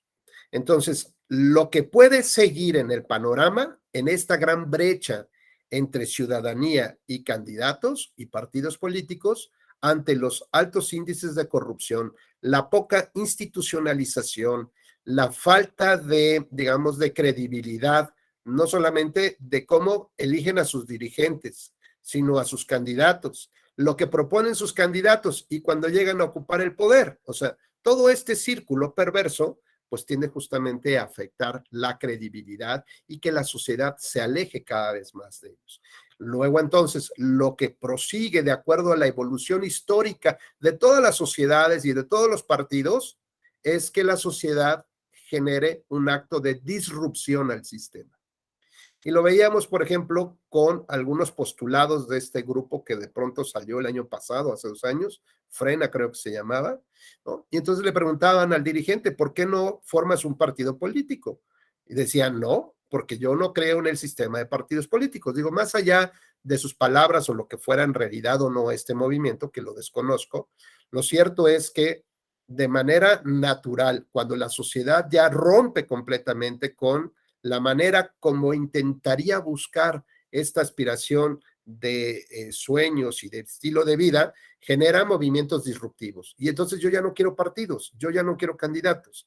Y en esa disrupción, pues genera una crisis. Y esa crisis no sabemos hacia dónde se mueva, ¿no? Sobre todo cuando hay una gran injerencia del crimen organizado, pues entonces el candidato natural en una crisis de esta naturaleza disruptiva, pues tendría que ser un exmilitar, ¿no? Entonces tendríamos que votar por un gobierno que ponga un orden primero, que dé claridad, que ponga reglas muy claras, muy firmes y que por lo pronto, pues a lo mejor se piensa en penas todavía mucho más graves y lo que implicaría es que los estándares probatorios de culpabilidad probablemente se disminuyan. ¿Esto qué quiere decir? Bueno, que veremos más gente en la cárcel, más opositores en la cárcel, y esto ya conocemos nosotros esta historia, la hemos visto infinidad de veces. Lo que necesitamos, y yo les decía ayer, es que, a ver, ya los partidos políticos no son monopolio y tampoco hay que verlos como son propiedad, ¿no? Con este sentimiento patrimonialista de algunas personas o de algunos grupos. Los partidos son propiedad de los ciudadanos. Ahora resulta, por ejemplo, que esta frase que decían y que encumbramos con letras de oro en todos lados de la soberanía reside en el pueblo, por el pueblo y para el pueblo, ¿se acuerdan de esa frase? Pues resulta que creen que hoy perdimos la soberanía a través de pagos de 1,000, de 500 pesos, 2,000 pesos, y ni siquiera de los partidos políticos, de candidatos o de terceros que apoyan a los candidatos y que ellos controlan la soberanía del pueblo a través de los programas sociales o de la compra del voto. Entonces veamos que estamos todos metidos en una espiral inversa y perversa, porque además para poder romperla, pues hay que nadar contracorriente y eso requiere una gran fuerza de mental, física, riesgos, por supuesto, pero yo les decía ayer en este espacio que es hora de que los ciudadanos, ¿no?, nos adueñemos de los partidos políticos. Decía un representante por ahí, decía, es que se escogieron a los mejores candidatos. Y yo decía, bueno, y la pregunta que yo hacía, ¿y por qué no hubo en estas, digamos, no importa quién gane, a final de cuentas para mí eso es independiente, pero por qué, digamos, en la medida que tengamos partidos más transparentes, más fuertes, candidatos mejor posicionados, mucho más inteligentes, más preparados para el ejercicio del cargo público, pues en esa medida nuestra democracia va a subir y finalmente, bueno, pues va a haber mayor oferta y tanto unos como otros van a tener que mejorar y comprometerse a hacer realmente las cosas y sobre todo hacerlas. Y entonces decía, ¿por qué no hubo contiendas internas entre, por ejemplo, la alianza o la coalición? ¿Por qué no generaron contiendas internas? Y entonces vieron cuál era el mejor candidato que tenían, ¿no? Y además, como decía Pamela, pues hasta como estrategia, Simplemente los pones ahí en la palestra, en el aparador, y la gente va escuchando sus propuestas y de ellos pues saldrá el mejor candidato. ¿Por qué no hay contiendas internas entre los partidos políticos? Primero que nada porque el gasto que se utiliza, ¿no? El dinero que se utiliza para organizar estos procesos, requiere un gasto evidentemente, sale del financiamiento público para actividades ordinarias de los partidos políticos. ¿Y qué creen? Desde el año 2017, el 70% de las administraciones de los partidos políticos para este rubro está empeñado en pago de multas al INE. ¿Y por qué? Pues porque hay indebidos manejos de dinero, de sus controles. A ver, reciben 5,000 millones de pesos por actividades ordinarias y un tanto igual para actividades de campaña. Y podemos preguntar lo que yo decía. Por ejemplo, en una empresa, o en Pemex, por ejemplo, o en CFE, o lo que ustedes quieran, podemos saber si está en quiebra técnica, el seguro social, si va a poder sostener el pago de pensiones 3, 5 años, si va a poder tener cobertura para los nuevos ciudadanos mexicanos que están haciendo. De un partido político sabemos si está en quiebra técnica, si realmente tiene posibilidades de contender de manera fuerte, o sea, por lo menos en sus finanzas, sabemos si tiene problemas laborales con el personal que contratan, sabemos cuáles son los mecanismos de adjudicación o de licitaciones para la compra de papelería o sus procesos de adjudicación o compras, por ejemplo, de inmuebles. Entiendo que, claro, que declaran muchas cosas ante el INE, pero digamos, esto no necesariamente en sus declaraciones vienen justamente cómo logran llegarse a estos procesos. ¿Qué tal si son procesos amañados, procesos que solamente benefician a un grupúsculo de dirigentes con empresas factureras?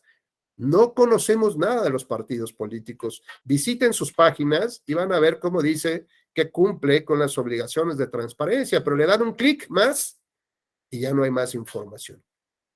Entonces digo, más allá de los errores de cada quien y de lo que como vean las cosas, a mí me parece que es una época en que la ciudadanía tiene que adueñarse de lo que es y le corresponde, que son los partidos políticos, y no esperar a que los partidos políticos ahora lleguen a ver si con su mismo argumento de que, bueno, vamos a ver, este próximo año ganamos elecciones, estamos posicionados.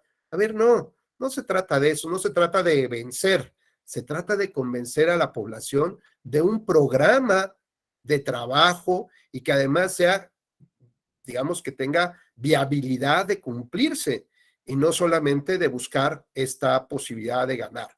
Y aquí me lleva al siguiente punto.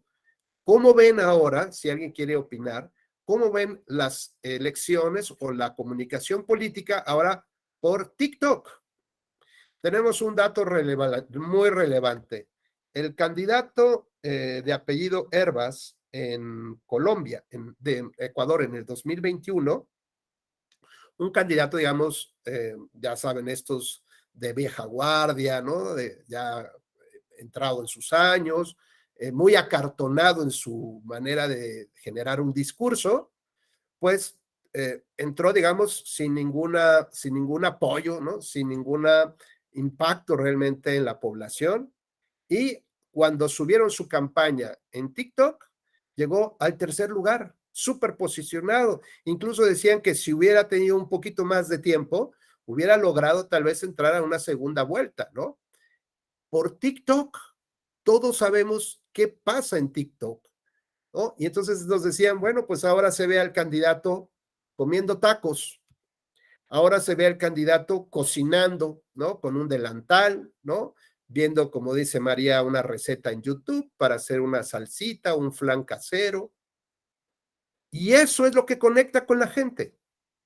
Pero volvemos a la pregunta. ¿Y eso qué tiene que ver con la aspiración democrática que todos queremos tener?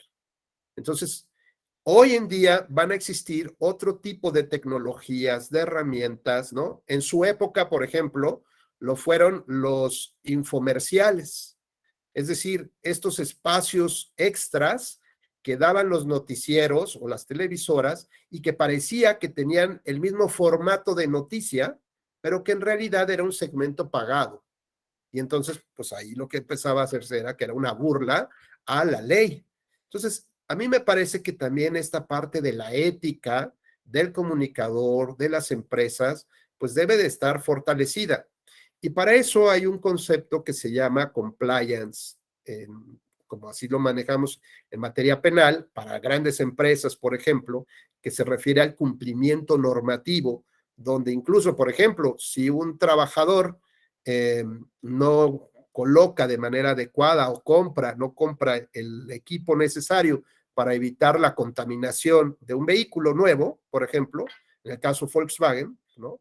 Bueno, pues el impacto que puede tener esa situación en digamos, en la imagen, en la confianza en una empresa, pues puede ser brutal, ¿no?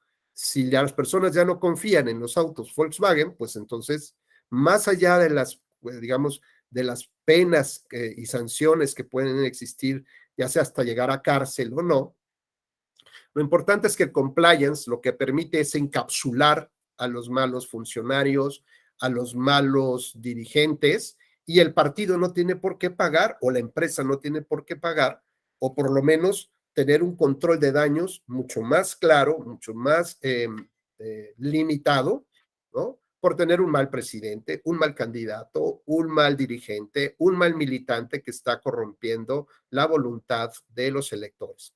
De esta manera, con el compliance y junto con esta especie de oleada que puede generar la ciudadanía acerca de adueñarse de los partidos políticos, de exigir que haya contiendas internas, de exigir que haya mejores procesos de designación de sus candidatos, de exigir que realmente tengamos, yo lo diría, así como cuando empezó la pandemia, que estoy casi seguro que todos nosotros tuvimos o vivimos una situación de miedo, de inseguridad, tuvimos seres queridos que a lo mejor fallecieron o la pasaron súper mal o la siguen pasando, o algunos otros que indirectamente también les pegó la pandemia, como a lo mejor perdieron el trabajo, cerraron su negocio, o sea, pasaron muchas cosas.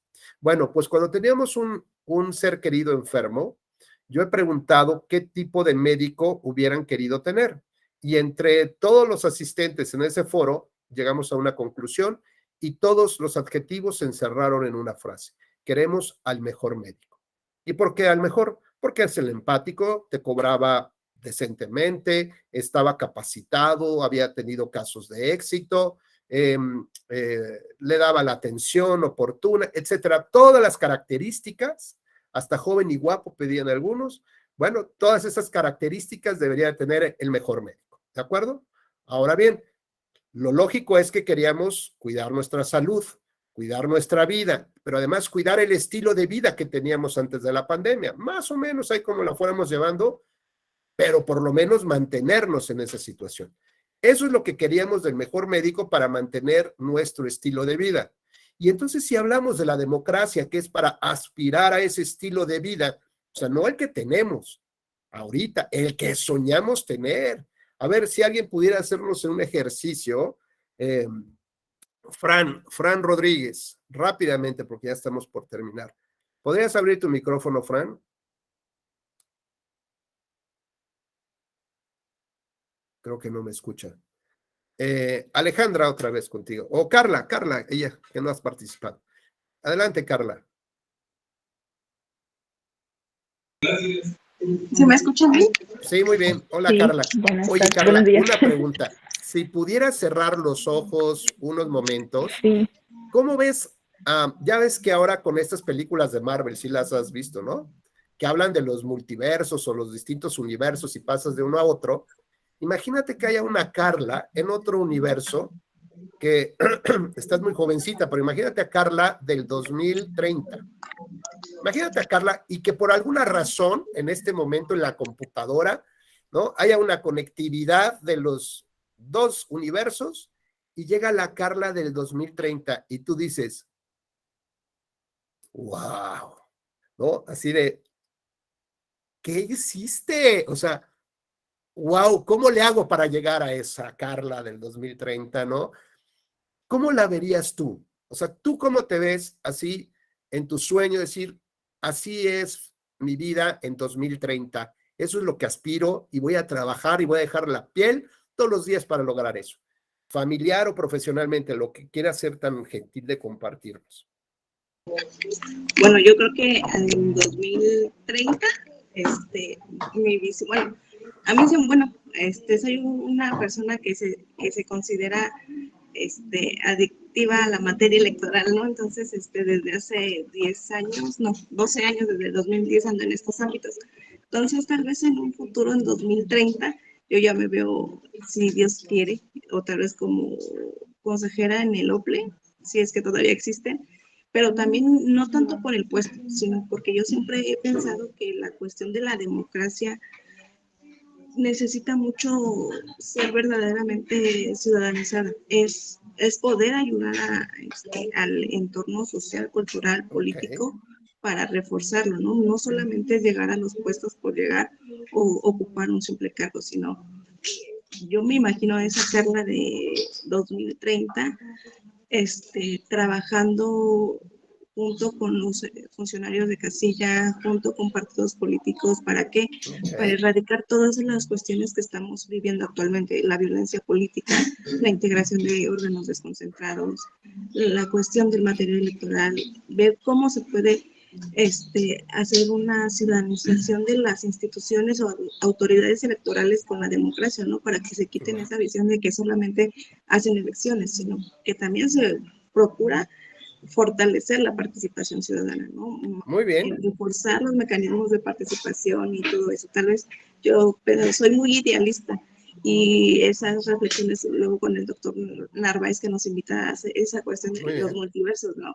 De puede venir la Carla del futuro, del pasado, pero tú también actualmente qué estás haciendo para que la persona del futuro llegue a ser lo que tú quieres que sea, ¿no? Entonces creo que es un complemento de multiversos que trabajan en conjunto. Entonces es interesante esa como que mecánica o reflexión que nos podemos nosotros llevar.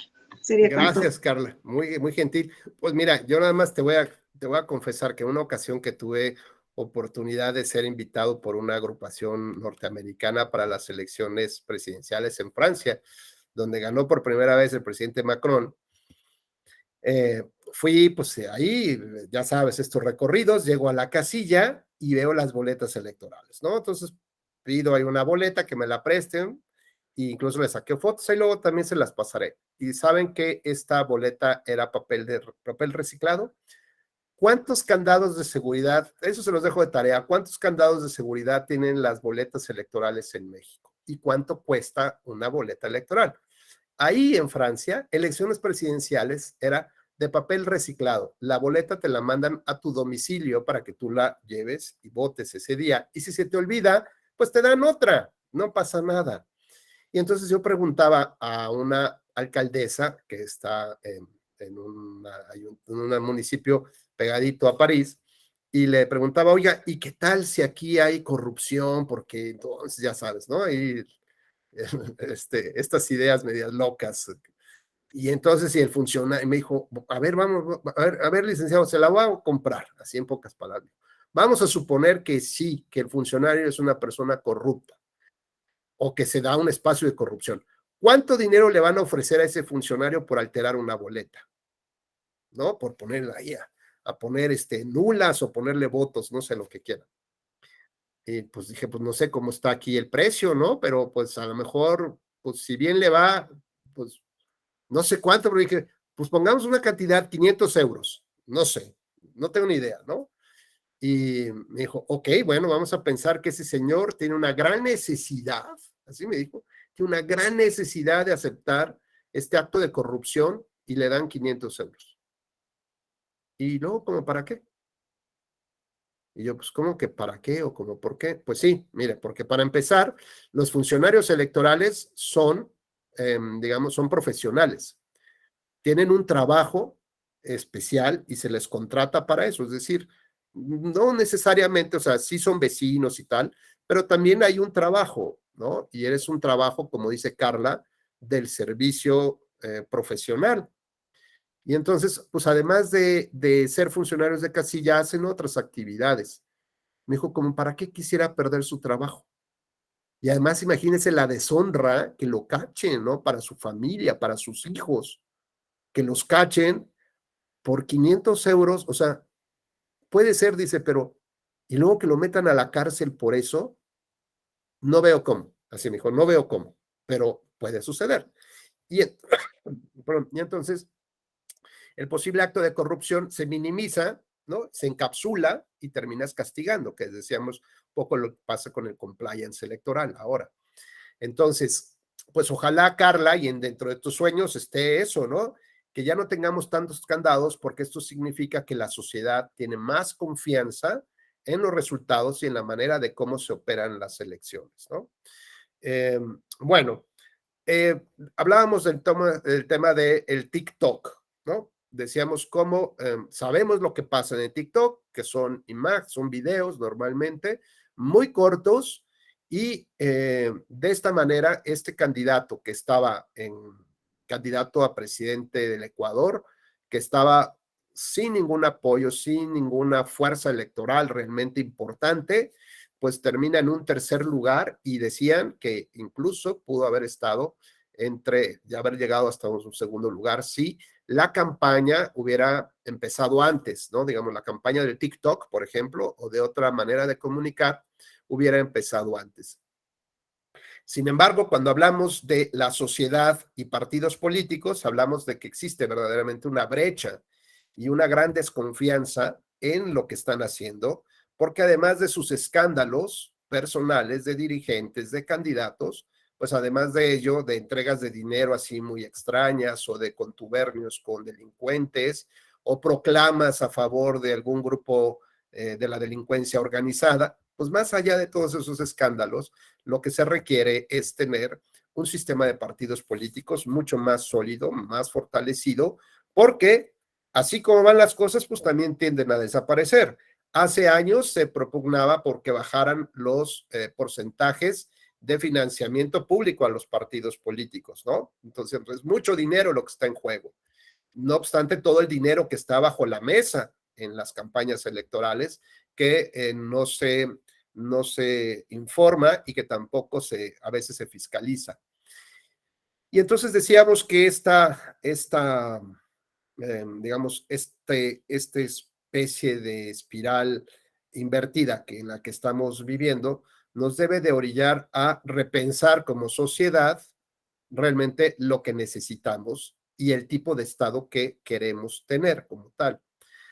¿Para qué? Pues finalmente para poder orientar también a los candidatos. Y si vemos que el candidato tiene mucho éxito porque es gracioso, porque está en TikTok, pues que se quede en TikTok, ¿no? Ese, digamos, es nuestro gran reto. Lo que pasa en Las Vegas se queda en las redes sociales, ahí, y eso no debe impactar nuestra vida y mucho menos nuestra decisión para votar por un candidato determinado. Ahora bien, ¿cómo conjugamos la libertad de expresión que tienen los ciudadanos para decir, para informar, para apreciar, para reírse, para hacer comentarios ácidos acerca de un candidato, de un partido, ¿no? ¿Cómo logramos conjugar justamente esta libertad de expresión ciudadana con la libertad de expresión de los partidos políticos y de los candidatos, ¿no? El Tribunal Electoral, en sus diversas jurisprudencias, pues ha señalado una serie de elementos mínimos que se deben de tomar en consideración. Por ejemplo, para iniciar un proceso de investigación, un proceso de queja o un procedimiento administrativo sancionador, bueno, tiene ya jurisprudencia más o menos definida para poder determinar cómo llevar a cabo tanto la investigación como el análisis del mensaje, ya sea por el sujeto que lo emite, por la temporalidad en la que lo emite, es decir, que está vinculada con un proceso electoral, y tercero, con el contenido mismo del mensaje, por si de alguna manera genera la imputación de un delito a través de la mentira, o por ejemplo, si existe digamos, este uso indebido de recursos públicos para promoverse para promover a un candidato en específico o para desprestigiar a otro.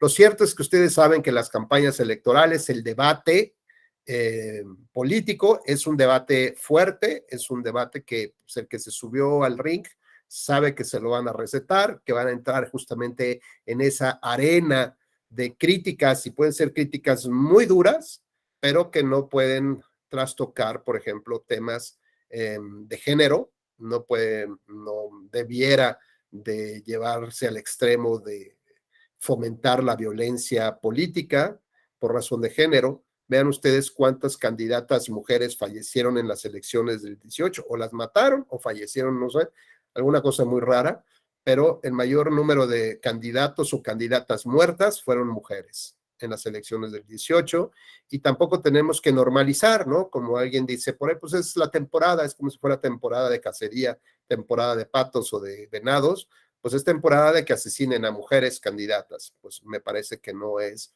lo correcto y el tipo de Estado hacia donde tenemos que dirigirnos.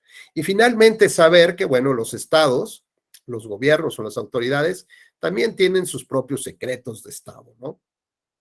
Que utilizan la ley, por ejemplo, para guardar información que consideran que sea confidencial. Por ejemplo, ahora con la frase de que pueda afectarse la seguridad nacional. Por ejemplo, hace unos días se reservaron los contratos de compra-venta de vacunas, de la compra de vacunas, y que bueno, pues yo la verdad no alcanzo a entender digamos, la imposibilidad de darlos a conocer. Puedo entender que haya temas sensibles, pero no necesariamente que se guarde toda la información, ¿no? O, por ejemplo, en los temas del aeropuerto o en algún otro caso, ¿no? Ya sea con gobiernos estatales. Lo cierto es que hay cosas que los estados o los gobiernos y las autoridades no quieren dar a conocer.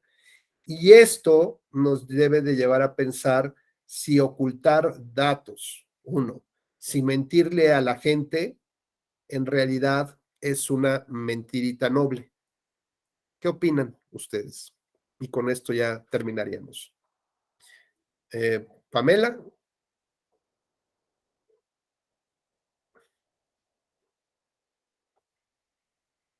Pamela, ahí estás. Perdón. Sí, perdón. Sí, yo decía que, no no te preocupes, yo decía que las autoridades tienen sus secretos, como todos, ¿no? Todos tenemos y guardamos nuestros secretos. Y en muchas ocasiones, pensando digamos, en provocar un buen ánimo a la población, o se dicen mentiras, o se ocultan datos relevantes, o se reserva la información, ¿no? Legalmente. Y hasta que no salgan los Panama Papers o los Wikileaks, bueno, pues ya nos enteramos de todo lo que pasaba, ¿no? Esta tentación de controlar la información ¿tú consideras que es legítima? Es decir, estas mentiras nobles, ¿no? Es decir, ¿para qué? Pues para que el Estado no, para que la población no se alarme, no corra, ¿no? Ya sabes, como estas películas donde se acaba el mundo y entonces mejor no digas nada, no está pasando nada, ¿sabes? Y hay una información que es muy importante que la sociedad sepa. ¿Tú hacia dónde crees que debería de ir este flujo de información? ¿A que el Estado debe controlarla o la tiene que liberar toda? Es que hasta cierto punto creo que la parte en la que como ciudadanos luego no entendemos por qué no funcionan las cosas es por toda esta información reservada o por las omisiones que se hacen en las actividades diarias, ¿no? Por ejemplo, de un partido político, hay muchas actividades que la gente cree que es muy sencillo, ¿no? Como ya quiero trabajar en un partido, entonces tengo que estar ahí trabajando en el Congreso local con un político.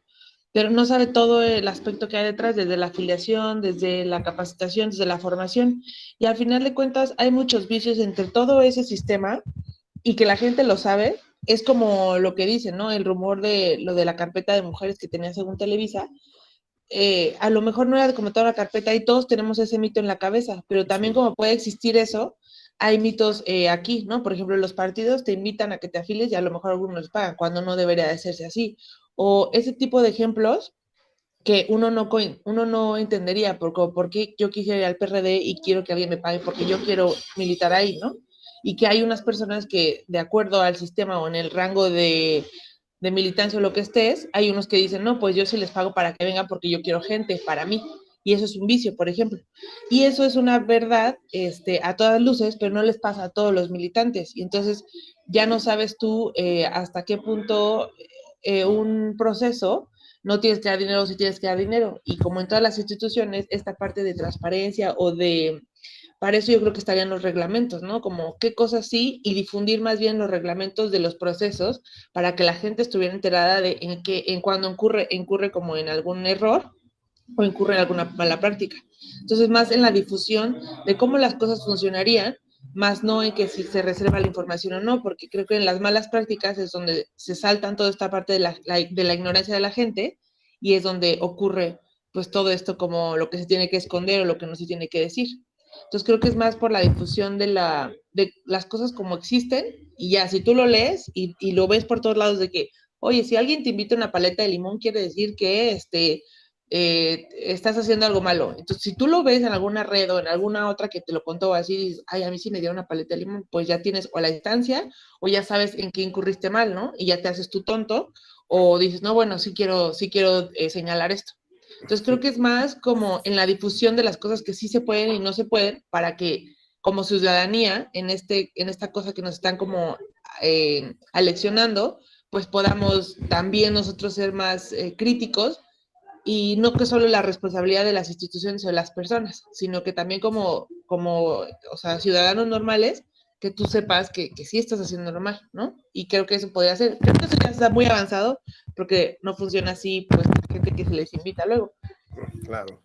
Pero creo que es más eso, la difusión de lo que sí, lo que no, y ya que la gente diga, ah, no, pues creo que sí hice mal o no. Muy bien, gracias Pamela. Adelante Carla, y ya contigo terminamos, si es que no hay más dudas o inquietudes, para hacer ya un cierre de esta plática. Adelante Carla. Gracias, maestro. Bueno, creo que ese es un tema, una pregunta muy interesante que nos planteó, ¿no? ¿Qué sí se puede decir o qué no, qué se puede ocultar? Y bueno, yo voy como que más encaminada a que todo sea un poco, que sea más transparente. ¿Por qué? Porque nosotros o las instituciones, ciudadanos, servidores públicos, tenemos que trabajar en conjunto.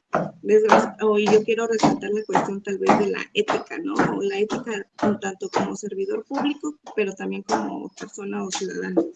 ¿Por qué se puede llegar a hacer esa parte de ocultar información? Ok, sabemos que en cuestión de adquisiciones, bueno, tal vez no todos conocemos el tema de adquisiciones, ¿no? Pero los procedimientos siempre se deben de buscar la manera de ser más transparentes posibles, ¿no? Todo lo que tienen que realizarse y todo eso. Entonces, hay tal vez información que algunas instituciones, autoridades, gobiernos pueden pensar que son como clasificadas, pero yo siempre me pregunto, ¿por qué las consideras así? ¿Por qué las estás clasificando? Porque hay una situación entonces en particular que está contraviniendo la normativa o la ley. Entonces, yo sí sé como que de la idea, mientras más transparentes seamos o sean las instituciones, más confianza pueden generar a la ciudadanía. Y es lo que usted hacía referencia hace rato, ¿no? Cuando nos contó su experiencia cuando fue a Francia. Desgraciadamente, México es un país que desconfiamos de todos. No entiendo por qué, pero empezamos a suponer cosas de que pueden hacer las personas y todo eso. En vez de confiar tanto en la persona como en las instituciones, ya estamos prejuzgando que puedan incurrir en alguna cuestión, en alguna responsabilidad. Pero ¿por qué no cambiar ese chip? Yo siempre he pensado, tal vez me escucho muy idealista en esa parte, de ser más empáticos o brindar más confianza a las instituciones, a la ciudadanía, pero en ocasiones, desgraciadamente, no, la sociedad y el mundo no es así. Pasan situaciones que nos hacen poner esos límites, esas barreras que va generando o alimentando la desconfianza. Entonces, la cuestión también de la corrupción. ¿Por qué se da la corrupción? Porque hay una deficiencia de algo. En cuestión tal vez económica, si vemos o analizamos, se da cuando una persona que está directamente atención al público pues tiene un salario bajo y ve esa manera de poder, si tienen alguna situación personal económica, pues ve la manera de, ¿no? Entonces creo que Fíjate, es algo Carla, que... perdón que te interrumpa, pero cuando viví en Monterrey casi 9 años, cuando fui magistrado presidente de la Sala Regional de Monterrey, ya los amigos que hice con el tiempo me decían que la educación en Estados Unidos costaba $3. Y yo no entendía hasta que empecé a viajar por carretera a Laredo, o a McAllen o San Antonio. Entonces el paso por tierra justo costaba $3. Y entonces el tipo que manejaba pésimo, iba a una alta velocidad, escupía, sobornaba hasta los del ejército con tal de que podían pasar cosas, pagando $3 se volvía un ciudadano ejemplar. Hasta ponía la direccional para dar la vuelta, ¿no? ¿Cómo crees que iba a sobornar a unos policías en Estados Unidos? O sea, no, ni loco, esas cosas no pasan. Llevaba su carrito del Target, ¿no? A donde estaba la zona de carritos. O sea, ¿cómo crees que lo iba a dejar ahí aventado y que le pegara otro carro? No, se volvió un ciudadano ejemplar. Y puede ser por lo que tú quieras, pero está muy claro que las reglas se tienen que cumplir, te gusten o no te gusten. Mientras haya un gran espacio e invitación a la impunidad, al que yo puedo matar mujeres y no me va a pasar nada, al que yo puedo traer dinero del narcotráfico a las campañas y no me va a pasar nada, al que yo puedo hacer lo que quiera y no me va a pasar nada, esa gran invitación que tenemos desde hace mucho tiempo provoca justamente eso, ¿no? Si tú, decía mi abuela, ¿no? Que cuando la carne es débil, me decía mi hijo, cuando la carne es débil y tú tienes la carne débil, mejor corre de la tentación. Aléjate de ella, me decía, ¿no? Pues lo mismo, somos seres humanos y tenemos debilidades y nuestros contextos también. Simplemente hay que reconocernos. A alguien que le gusta el dinero facilito, bueno, a ver, está bien que te gusta el dinero fácil, compadre, pero sabes que si te pasas de esta línea, vas a acabar en la cárcel y eso es lo que terminas queriendo. Pues no, bueno, pues entonces procura pensarle mejor cómo obtener ese dinerito fácil en un par de años, ¿no? Esto, pues, nos lleva justamente a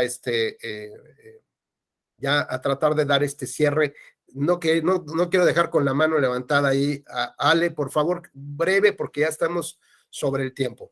Gracias, profesor. Yo solamente quería señalar respecto a la transparencia que si hay instituciones transparentes en este país, esas son las autoridades electorales. O sea, el Poder Judicial apenas está queriendo empezar a hacer o a tener, a dar cumplimiento a cuestiones en materia de transparencia que el Tribunal Electoral, que tribunales electorales ya hacen, incluso desde 2014. Nada más. Gracias. Gracias, Ale. Pues sí, efectivamente, la verdad es que la sociedad tiene en un buen concepto tanto a los OPLES como al INE, como a los tribunales electorales. La verdad es que han batallado con eso, ¿no? Claro que hay muchos espacios de mejoras, hay muchas dudas sobre algunas cuestiones, ¿no? Que se presentan ahí, pero me parece que en términos generales el saldo es muy positivo. Y pues yo que quisiera concluir, digo, me da pena, pero ya estamos sobre el tiempo. Creo que hay muchas cosas para poder seguir platicando. Ojalá tengamos oportunidad de vernos otro día, que les haya gustado esta charla. Yo lo único que quiero, pues, no sé, tal vez cerrar esta plática, pues con la posibilidad de que podamos difundir, ¿no? Que utilicen todo el poder que tienen ustedes para difundir que esto de la democracia se trata de nuestras aspiraciones legítimas. Aunque nos digan aspiracionistas, todas las personas tenemos un sueño y por ese sueño trabajamos todos los días. Es un sueño de familia, es un sueño de comunidad, es un sueño profesional, es un sueño de salud física, es un sueño de percepción, es un sueño de muchas cosas y todos tenemos cosas en común en esos sueños. Y de eso se trata la democracia, de tratar de alcanzar esos sueños. Digamos, ya está pavimentada la carretera, yo me encargo de transitar por ahí y si no llego, pues será una cosa mía, pero no será un obstáculo, un bache o una desviación que alguien me ponga, ¿no? O que me asalten en la noche por ahí. Pues les agradezco muchísimo su gentil escucha, qué bueno que se levantaron tan tempranito. para platicar acerca de la posverdad, la crisis y la afectación a la democracia. Mi red social es @Rubén Becerra RB de Victoria, la repito, @Rubén Becerra RB de Victoria en Twitter, donde seguimos haciendo comunidad con muchos temas, y en mi correo electrónico del Tribunal Electoral es ruben.becerrar